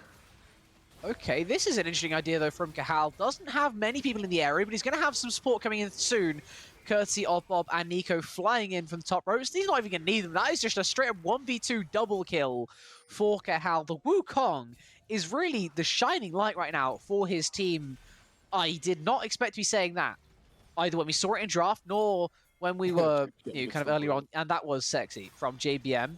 Does have to do a little more than that, though, if he is to try and hold on to the Baron, as both junglers didn't want to use Smite, because that is around the corner, potentially, if they want to force this little advantage that they found themselves in. Fliptic still in the area, though, turns it from a possibility into not even really being an advantage. Already going Ragnarok deeper, flashing onto Capanese, who just gets absolutely deleted, eviscerated, and taken out of commission. Triple kill, gonna make it 4 very quickly, and Cahal is suddenly the last member of his team alive, gonna get slowed down, chunked out, and chased down. The only question is who gets the kill. Looks like Fliptic has given it up as a bad job. Instead, the ace will be courtesy of Fortnite, unleashing the right of the arcane.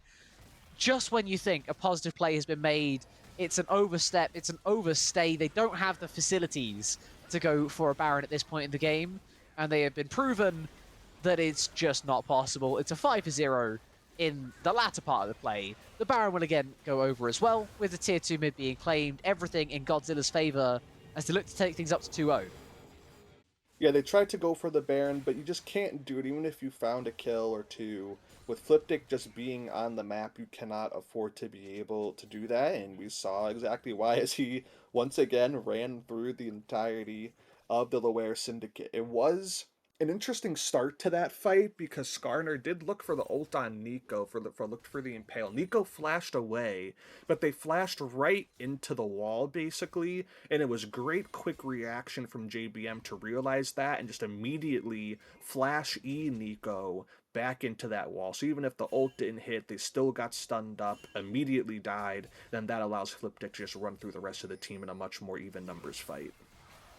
Yeah, Cahal's going to go looking for a second attempt, this time onto Akira. While all that's happening, Huddock's a little bit stuck in the middle side of this fight. JBM doing his best to just occupy members, delaying as long as humanly possible for Fliptic to really get into the mix. He's going to delete Alucard from this realm. Going to get a second kill as well. I didn't even realize that Bob was in the vicinity. Nico's been taken out on the far left of the fight while all that is happening. As the right of the arcane once again rings true, and Fortnite is dunking on people.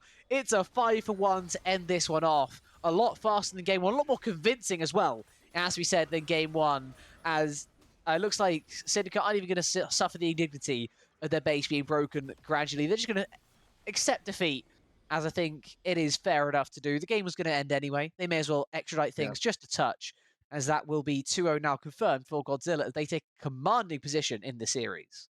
Yeah, that most definitely would have been the game-ending push, and you're exactly right. This is what we were expecting from that game one, not only with the point differential, but with the drafts as well. We thought that, again, the early game might have been a little bit of a struggle for Loire Syndicate, but they actually made it through that part relatively unscathed, found a lead even at one point before ending up losing that game. And by the end of it, it looked like, of course, a standard loss down multiple thousand gold, but they played pretty well throughout most of it. This game, was just basically from the early moments. As soon as Flipdick found that play in the top side with JBM for those first couple of opening kills, it was just basically over after that point. Flipdick obviously not dying at all, neither did JBM as well.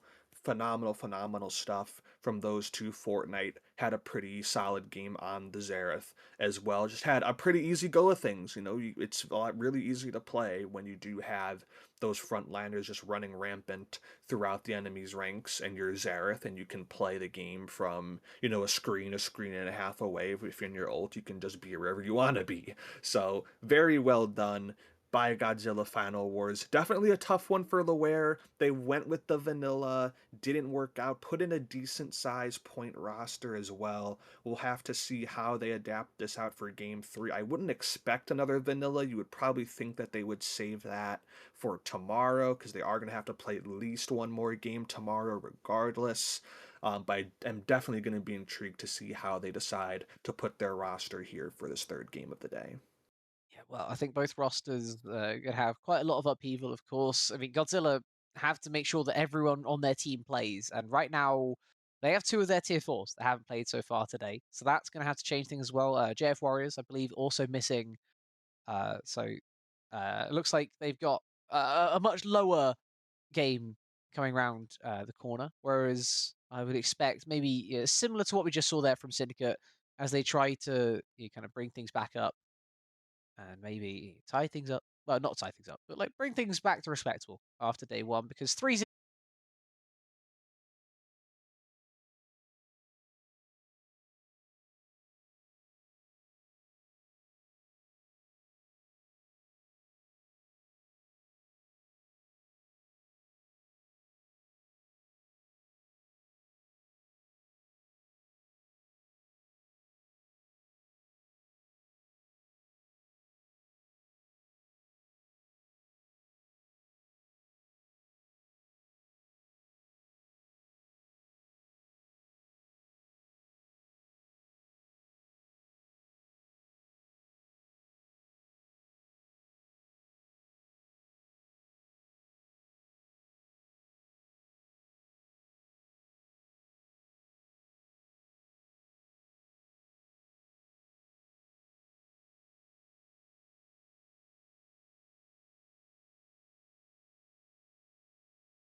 Welcome everyone to game number 3 in this series between Godzilla and Syndicate. We are just getting into draft for this one. We have just the one perk use, I believe, though. Yeah, no others have been used as of yet. Just post draft, maybe, who knows? But just going to be that prevent ban for this one. It is Alawi and Ari that are prevented, and I have to say, of the two that I thought could be taken away, it was not the Alawi. I mean, I understand how much Godzilla really want Alawi by choosing it as a prevent ban. Being on blue side is well very useful for that. But somehow the Ari getting through everything is a little bit astonishing almost here. Vladimir and Kindred taken by Syndicate. I did not expect to see the Ari be let through, nor did I expect to see the Alawi taken. And both of these things are surprising, but we're here. Yeah, the Alawi, at least being taken this early, I think is surprising. Like, I think that's a pretty strong comfort pick for JF Warriors, so I'm not surprised that they would want to at least prevent the ban and keep the option available. But in terms of actually like picking it this early, I'm a little surprised because it was banned 13 times overall against Godzilla across the regular season, so I'd assume those were probably most games that JF Warriors was in. But it does get first picked. It will be a bit easier to pick around now, obviously, if you're Lower Syndicate. Alawi loves all those champions that dive into her and being able to get as many tentacles as possible. So far we're seeing a Vladimir and a Kindred come out, which are definitely a couple of champions that don't necessarily intend on diving in all the way and getting as close to the Alawi as possible. Nautilus, on the other hand, definitely could, but you're probably going to end up picking some melee champion, some engage at some point. So nothing necessarily surprising there. Lee Sin and Rakan coming out to go with the Alawi. Rakan makes some sense. Giving the Lee Sin is going to be interesting. Obviously, like no digs at the player, but I believe they're running 5-point jungler, so we'll have to see how proficient the Lee Sin will be in this game. But we'll obviously have to wait to see they get on the Rift to do that. And then, like I said, Vladimir, Kindred, Nautilus coming through for Lower Syndicate as well. So pretty stock standard stuff. Looking at the bans too, nothing really out of the ordinary as you'd expect going into Game 3 here. Some of the rosters have definitely taken some pretty big overhauls. 72 points for Godzilla Final Wars, the first game that Lower Syndicate will have the advantage with a 108-point roster for themselves. Yeah, this is Godzilla quite literally cutting their previous roster in half in terms of overall point value. And Yeah. you know, we can debate how much points truly matter or how much they're properly worth as well. But when you lose half your value in terms of point value, you're probably losing a bit more than that in terms of overall experience, overall playing ability as well. To be completely truthful, Luer, still moving on themselves. The Kaisernaut, very popular bot lane, not just for the fact that it's very similar to a streamer, it's just pretty damn solid, very good engage, very good follow up, and that goes both of them. Whether it's Kaiser that's following up on themselves or the Nautilus that's setting up so that Kaiser can land those Void Seekers and fly in with that killer instinct. We yet to find out, though I do expect that type of idea coming through from the bot side, not necessarily matching up with the rest of what we're seeing. I'll be honest, from Syndicate, we got Vladimir, we got Kindred, not Yeah. champions you typically associate with flying in on the back of an engage, but they could definitely use that space created in a fight to aid themselves, as we are looking, dare I say, normal in this one. We are just waiting on a top laner for R5. I'm here for that. Maybe you put Vladimir top into the Alawi and Swain into Ari, whichever you fancy, but a normal looking bot lane, Kaisenor up against Smolder Rakan, ADCs in the game. I mean, Wow. Kindred's back. The game must be recovering. The world is healing. Yep, all it took was us to get into the pits with the double mage bot lane in game two, and now we've kind of ascended back to normalcy here, which it will be nice to see the Kaisenat bot lane there, as you were so eloquently pointing out. But I do agree with the overall look of Lower Syndicate's comp. The Kaisa Nautilus definitely doesn't quite fit on theme with the rest of the champions, but I think at the very least, it gives them a very strong lane to play through for the Kindred.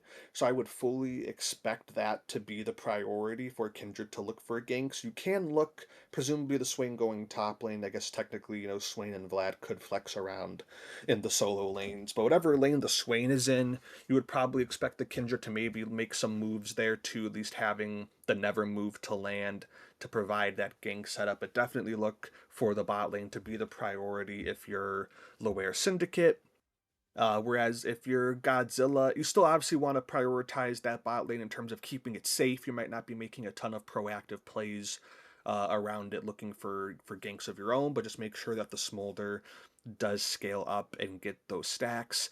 A little bit kind of off theme as well with the Smolder, like Alawi and Lee Sin and Ari, they really want to scrap, and Smolder doesn't necessarily mind scrapping, it's just that he's not going to be at his strongest until he hits that 225 stack marker, has 2 or 3 items underneath his belt. Then he'll have a field day with that type of comp, but just, they have to wait a little bit more for that Smolder to get online, whereas those other champions on Godzilla definitely going to be favoring those early game and those mid game fights more. So there's definitely some stylistic mismatches here across both teams.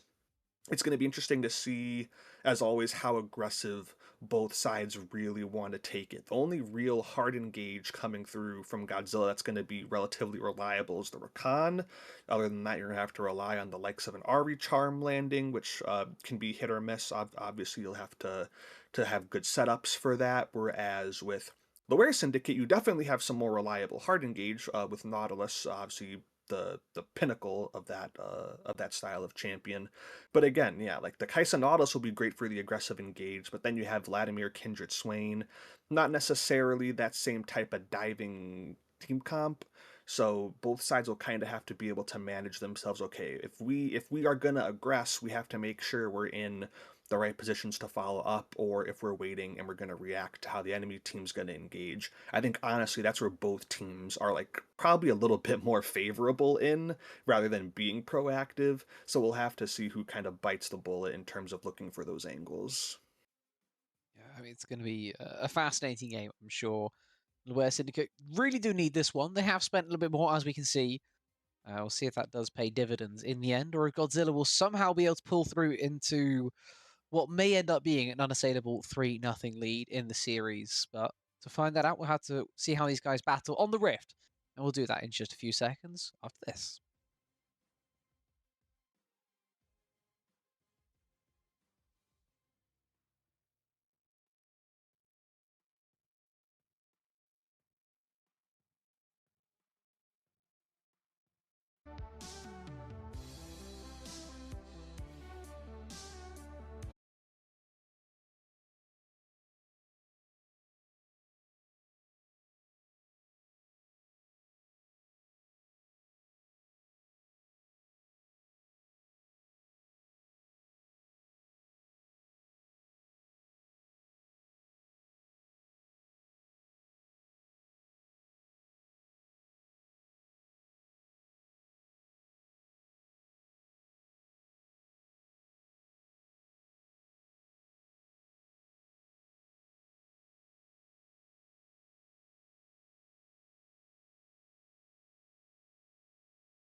welcome everyone to the Rift for the third and final game of the day between Ooh. Godzilla and Loire Syndicate. We're just getting into things.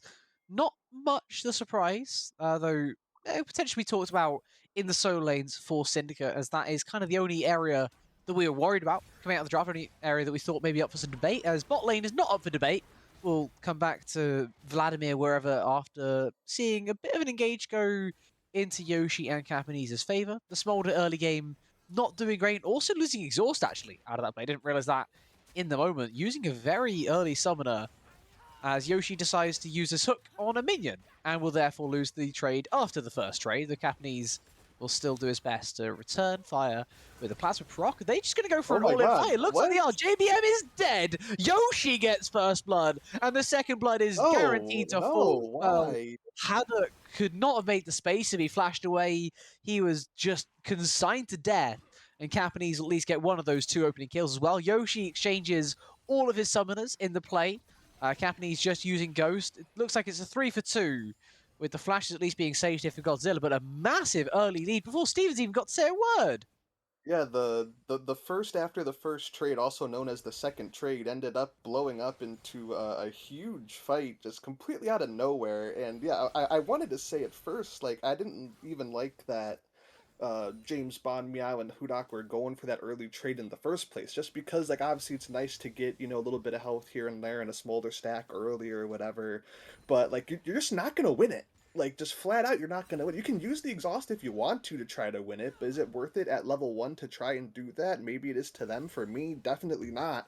And then lo and behold, it becomes an even bigger moment in the game where it's 2 early kills going to the way of that bot lane plus the first blood gold. This is going to put Godzilla definitely at a disadvantaged position. The Smolder also did start the Doran's Helm, so despite even starting that, they still died with the defensive item choice. So now you're really going to be behind the 8 ball going in to the later stages of this lane. At the very least, the CS is even, but with this big wave crashing underneath this tower, that'll definitely start swinging slightly into the favor of Capanese, who, of course, didn't get both kills, so not the most impressive buy, only a couple of long swords, but still definitely going to be the type of momentum that Loire Syndicate are going to want having going in through this game 3.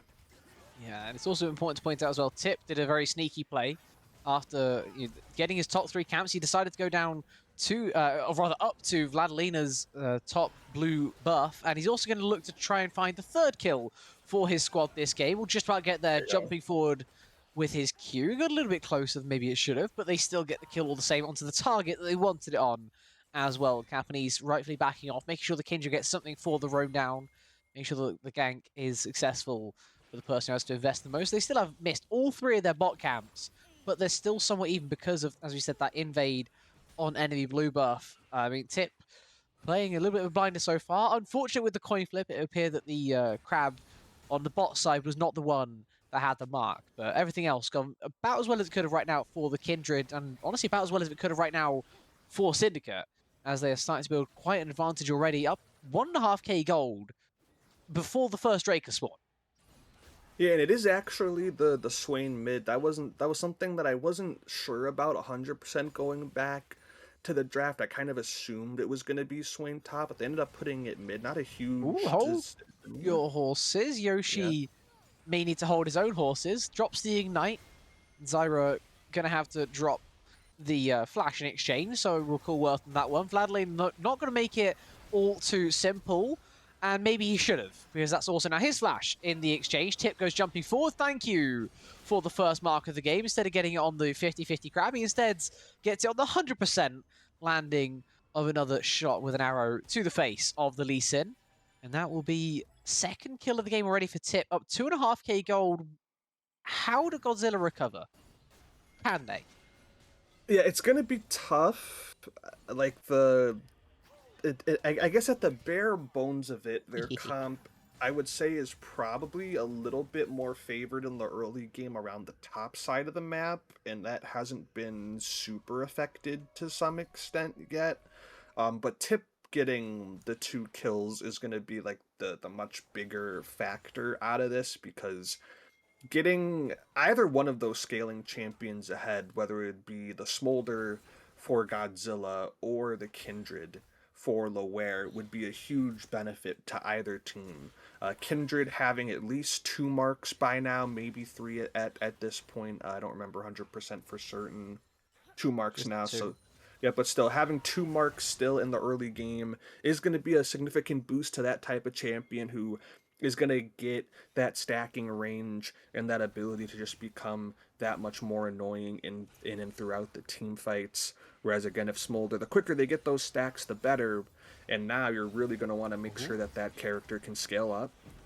JBM goes for a grand entrance after getting engaged on once more by Yoshi. This time, though, ends up with a bit of the better of the trade as well, with, of course, Rakan passive helping things out. Though a second hook might not make it quite simple. Oh my god, Huddock, where did your health go, my guy?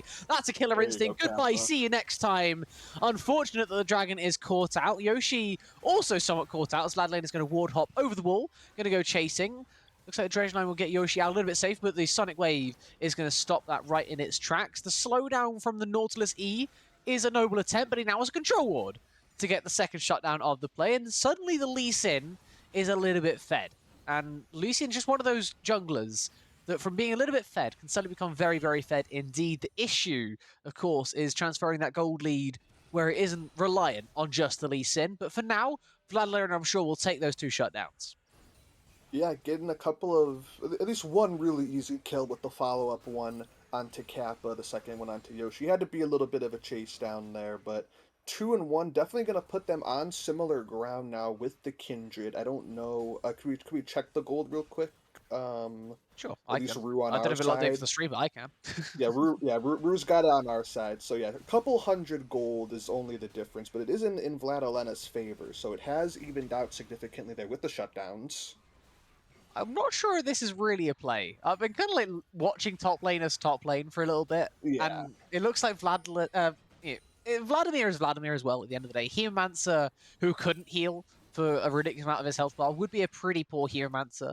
So I guess it makes enough sense that he's able to heal as much as he does. The sustain, though, can be quite annoying to play into, I guess, for both sides, to be fair. It's not one-sided sustain in top lane these days, especially Ilawi versus Vladimir.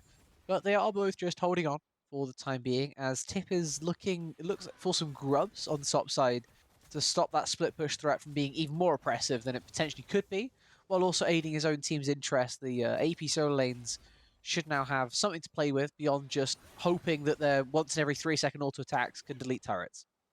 And one thing I did also notice in this game with you saying it, we have Vladimir for Alucard, but we also have Vlad Alena on the Lee Sin, so we are going to have to be a little bit careful when we're talking about both sides. It could be worse. It could be worse. Zyra and Zyra. I remember that. I think it was with Kurto last time. He was like, we got Zyra, and Zyra was playing like Maokai support or something like that. It's like, that doesn't feel right, but you know, it is what it is. This is why people should not be allowed to have names of champions as their names, because it just makes everything so convoluted for no real reason. But still, people insist on having weird names all the time. I guess they can do whatever makes them happy. As I think Tip is pretty happy with how this early game, I'm sure you'd agree, already at Kraken Slayer at 9 minutes. Yeah. I'm not often scared of beings inside of a video game, but when they quite literally represent death, I am somewhat scared of this wolf right now, especially with them having, as mentioned before, that Kraken Slayer as well. The embodiment of death may be coming even faster for Godzilla in Game 3 than they forced upon Syndicate in Game 2. Yeah, at the very least for Godzilla, crucially, the Lee Sin is on a relatively similar pace, has the Eclipse as well, some skill shots being traded in the mid lane, but Rylai's is also completed for Swain. So we're seeing some of those small advantages come through. Ari decided to go for the Merc Treads first. Ult pop top lane, now Okay, we'll make 2 plays on the opposite side of the map at the same time, because that always works out well. Yoshi goes for a depth charge to delay a play that's made onto him. JBM will fall in exchange, support for support in the bot lane, while it looks like Warriors and Alucard have settled their beef by saying that they will agree to fight again this time tomorrow, instead of carrying on their fight right now. They look for a disengage after both of them use their ultimates. Both of them stay alive with a decent amount of HP. And it is, just as mentioned before, that 1-for-1. The kill, though, goes over to Vladilena. Would have loved to see that go over to Haddock for Godzilla. But unfortunately, it goes over to Lee Sin once more. And I'm sure while Vladilena won't complain just yet, does need to find a way to get that gold elsewhere. Otherwise, we're going to be seeing some casual Lee Sin moments, and I mean, no one wants to be watching casual Lee Sin. Yeah, that is the hardest part about Lee Sin sometimes. Like even when you are executing by yourself, that's great, but it is a champion that it is, as you said, you have to be kind of creative maybe some ways and trying to find ways to get the kills to your teammates, because it is a champion that, especially with the ultimate, I believe it has that execute on it. You know, it gets a little bit more damage the lower health they are, and it's just a champion that it just naturally is really good at securing kills. So you're gonna have to try to find ways to get that to the smolder again, of course, naturally. Once it gets to the 225 stacks, that'll be its own little execute, so that'll be helpful, but we're still at least, you would expect, 9 to 10-ish minutes away from getting that. Let's have a look. Smolders, I mean, so Hurduk's only at 73, right? It's kind of Yeah, emblematic that's of a not. difficult early game. Yeah. You'd like to see him around the 100 mark by now in an ideal world, but yeah, we do not play League in an ideal world. We do not live in an ideal world. Oh, But, tell me about Alucard, it. definitely not ideal in the top side. Forced to flash and ghost to stay alive this time against JF Warriors. Really starting to put the pressure on now that he's reached that kind of a level 10, which is apparently a spike for Alawi.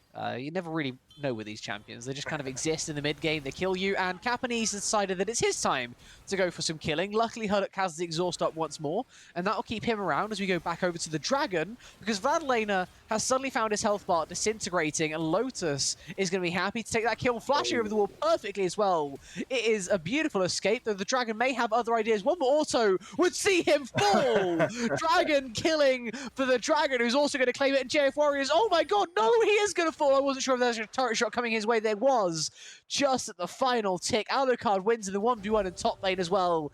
It is an absolute catastrophe for Godzilla across the map. They go 4 for 1 in defeat, and they lose the second Drake of the game as well.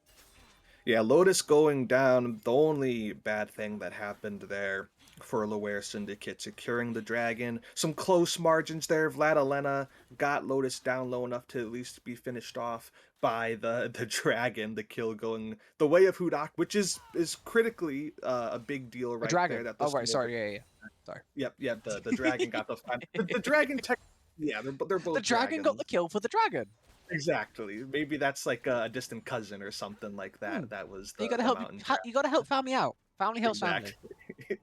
Exactly. And then we saw that very tense 1v1 again for at least the 4th time, it feels like, this game up into the top lane. But this time someone actually died, and it was the tower that did prove to be the deciding factor there. But Now, good for Alucard to be able to secure that kill and at least get something going again for himself, as the rest of this team's been doing pretty well without him. do you reckon next time they do this fight that either of them will have any form of anti-heal? I can answer that question. The answer is no, instantly, because Alucard is clearly deciding to just go in without an Oblivion Orb of his own, because JF Warriors also has no anti-heals. We go back down to bot lane. We're going, actually going for the quickness here from JBM. Mom over the top as well. Going to get a decent trade, but 2 ultimates in a trade never does feel great, as the Ignite was also used by Yoshi, as well as that depth charge as well. So maybe it's a bit more than what I mentioned before. Capanese has literally just got his killer instinct back. If he had that a second earlier, JBM was a goner, but he's about to stay alive this time. He's given a temporary reprieve at the very least. Alucard healing topside. I should probably stop even looking at the health bars, honestly. Both junglers are indeed bot. Yoshi again looking for a hook. Can't land it this time around, as Vladlena going to hop away from tip once more. Getting tagged down lower and lower. The range of not any of those champions. The range of the Kindred ever increasing, but not quite enough this time. As dodge away from the charm is precisely what the Doctor ordered as well. Zyra forced into a Spirit Rush and will rush back out to safety. Yoshi has once again has bone plating procced and will just be able to walk this one off. Yeah, this time nothing really coming to fruition there, but definitely some big moments. It looks like, if you look at the mini-map, Swain and Kindred potentially looking for something on Ta'ari, but it looks like Kindred going to be making their way down, checking the red buff. Maybe they go for a dive here. Capanese does have the killer instinct, and here is Kindred. Vladalena has no idea. Yeah, this is, I believe, unfortunate, but Vladlena didn't have much they could do about that one, even under the relative safety of a turret. We can see this time it just was not safe at all. Going on to tip is an interesting decision, does still have the ability to do precisely that, decides that death is an option and not just a force of the world. That's what you get when you control death. You get to give it a little bit of a stay, at least for the time being, as Tip will make sure he sticks around, keeps a shutdown intact as well. It will just be that 1-0, and it's yet another advantage to be claimed here by Syndicate, that this may not be quite as much of an advantage for Alucard, as he is taken down to approximately 30 HP before flying back up, and then Capanese has decided that he fancies a solo kill as well. Huddock falls into what may be a trap, I'm honestly not sure. Is this a trap in topside? What the hell is happening? Why do neither of these guys have anti-heal? Why has that worked in Alucard's favor? The Ghost, is it that strong? He got caught by the octopus, and it's still, the tentacles weren't quite enough. I'm so confused. There's Executioners. I see it. He's the JF Warriors bought one. Alucard. He's not even dead. Like it's Vladimir. Lena must know that Vladimir is just inevitable. Gets the Q3. Does finally. And I really mean finally dies. Going depth charge out to mid. Please give me a moment of reprieve. Flashing over the ground entrance is beautiful there from Yoshi. And that will be the kill confirmed. Did use both his summoners in the exchange, but happy to do so to make sure that Tip gets a 5th kill in proceedings. And finally, attention may be turned to an objective instead of just endless fighting. Yeah, too much action. No, we're going to smite over a blue buff. Jesus Christ, sorry. No, it's all right. At least there was no altercation afterwards. It was just a simple drive-by for Tip there to get the blue buff away from Vladilena. JBM wants to clear the mid lane wave and try to keep the tower up, and it looks like Lotus is going to let him do that, so they will keep control of that mid lane outer for just a little bit longer here as JF Warriors takes down the top side tower. But yeah, too much action to recap there. The important thing, though, is at the end of it, maybe with the tower going down, it's a little bit closer to even, but I would still say roughly a net positive for Loer Syndicate there. It's a 5-kill Kindred, a 5-kill Kaisa. Both of them have their 2 core items completed. They're going to be feeling very, very strong as you see Tip progress here onto JBM. Now that is a flash to make sure you stay alive. Yeah. JBM realized how much he had bitten off with Capanese is also biting off quite a chunk here. The Plasma Proc not going to get the kill because of the exhaust. It mitigates a ton of the burst that Capanese thought they had, and again, it's milliseconds in difference. Capanese lands the Voiting and wants to go for the Killer Instinct, but doesn't have it. It was maybe 5 seconds away. For the second time this game, it feels like he's been just so close, but not quite able to reach a kill. It now puts this Drake into some very large peril. Both the bot lane for Godzilla aren't quite there just yet, so maybe a snipe away and run back is in order. Maybe just kill Vladilena, kill the enemy jungler after taking the Drake. Also works out. They're going to take the 44 afterwards here with Lotus. Drain tanking like an absolute maniac. Huddock caught out on the bot side, going to try and flash into range of the disengage cone. Will do precisely that, and it will be the full disengage after just the 1 kill. Ends up being 1-for-1 overall, but the 3rd Drake, most importantly, goes over to Syndicate. And now they're 4.5 minutes away from a potential Ocean Soul, which is at least a departure from the clouds we saw earlier.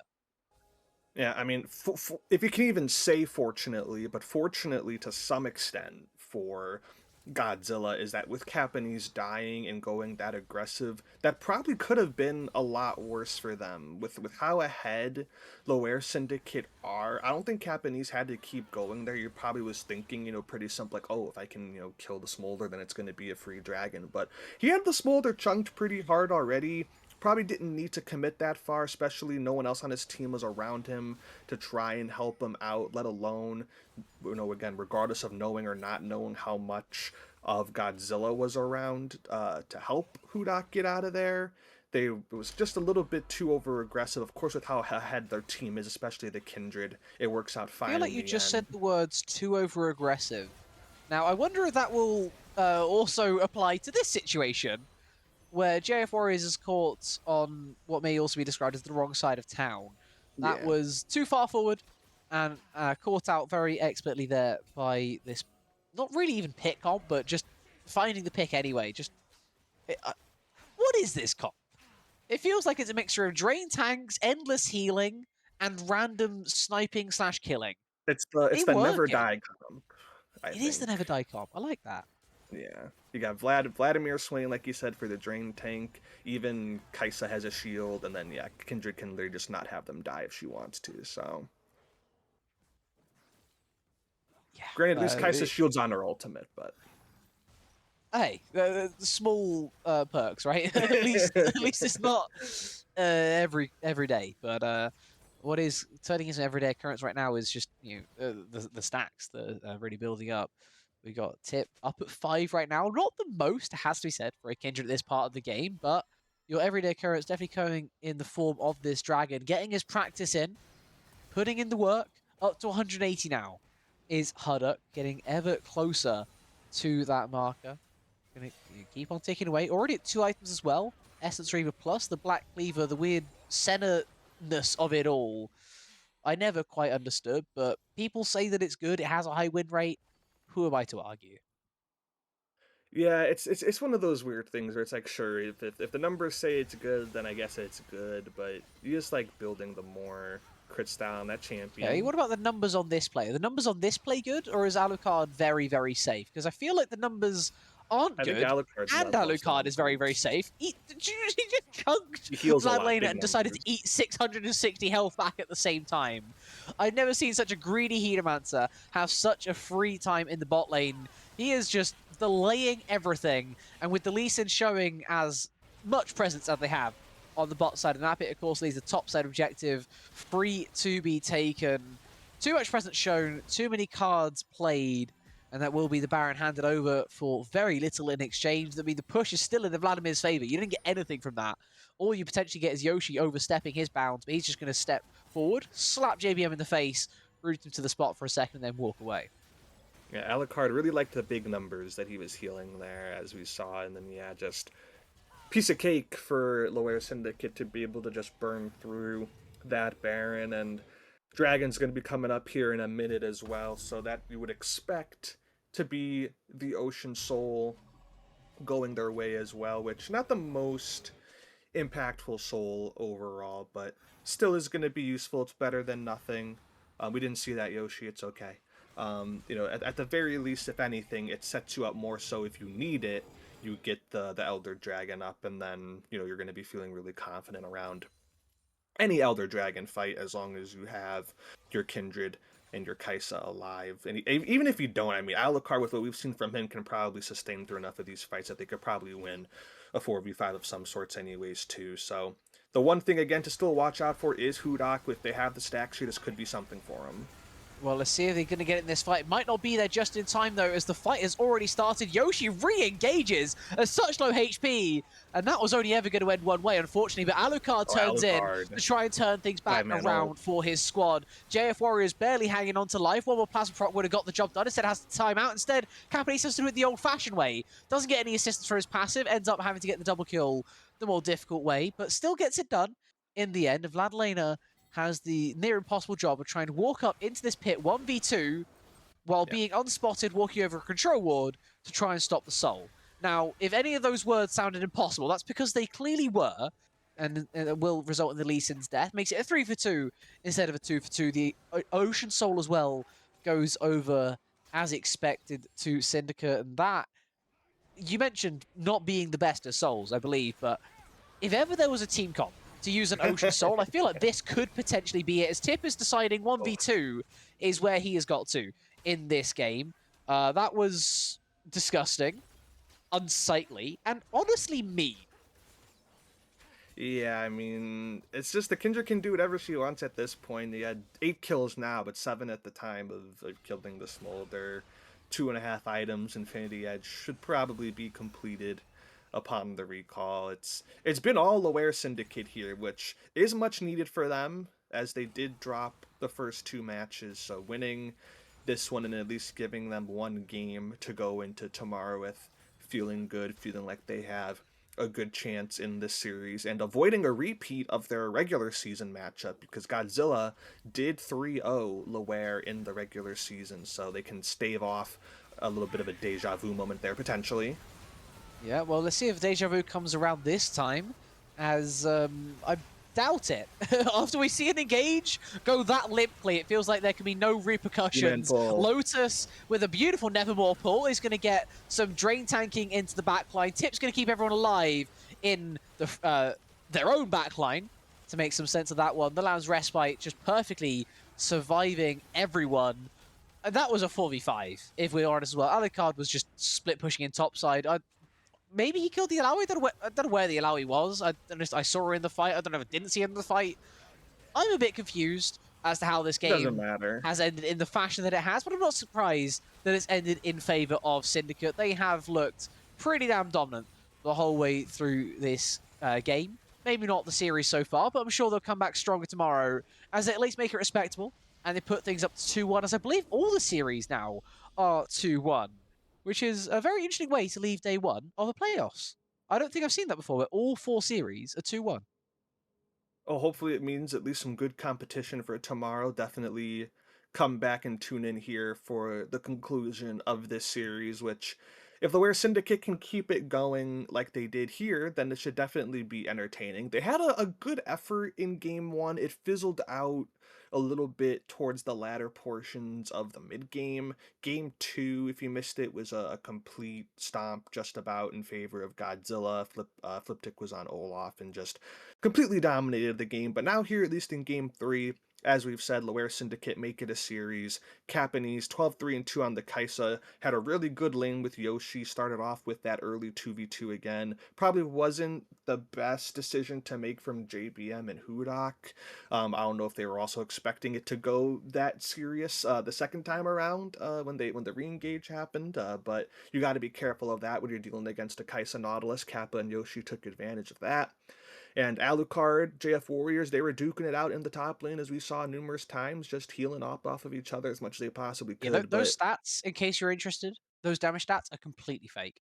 Yeah. Like Yeah, they are artificially inflated yeah. and like just straight up like unreal. We're going to ignore that. We'll look at the rest of the map because those are real damage stats. Tip, what the hell were you Yeah. doing that game? 15 kill participation out of 25 and just absolutely dominant in every single part of it. 23,000 damage, beating out his ADC who got 12 kills. It makes it obviously quite difficult to say who performed better in that one. But I mean, there has to be something to be said for not dying at all compared to Capanese's 3 death as well. An amazing performance all round there from Syndicate as we look forward to tomorrow. Any parting thoughts for us before we send things off to a little bit of a 21-hour rest? Not for me, no. As I was gonna say, Tip, in my opinion, was the story of that game, seeing the most damage too, but of course not dying, playing the Kindred, had some really good moments throughout it.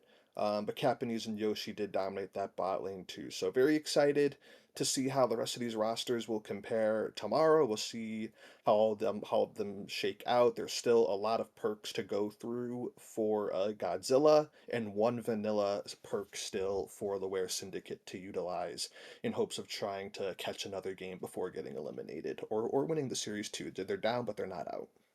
They are down indeed, but they are not out. As you mentioned, they still have plenty of options moving into tomorrow, and also a lot of tier 1 picks as well, right? Something that Godzilla did do was spend a bit more of their tier 1 today. Flipped it, played 2 games, they won both, so we can definitely call worth.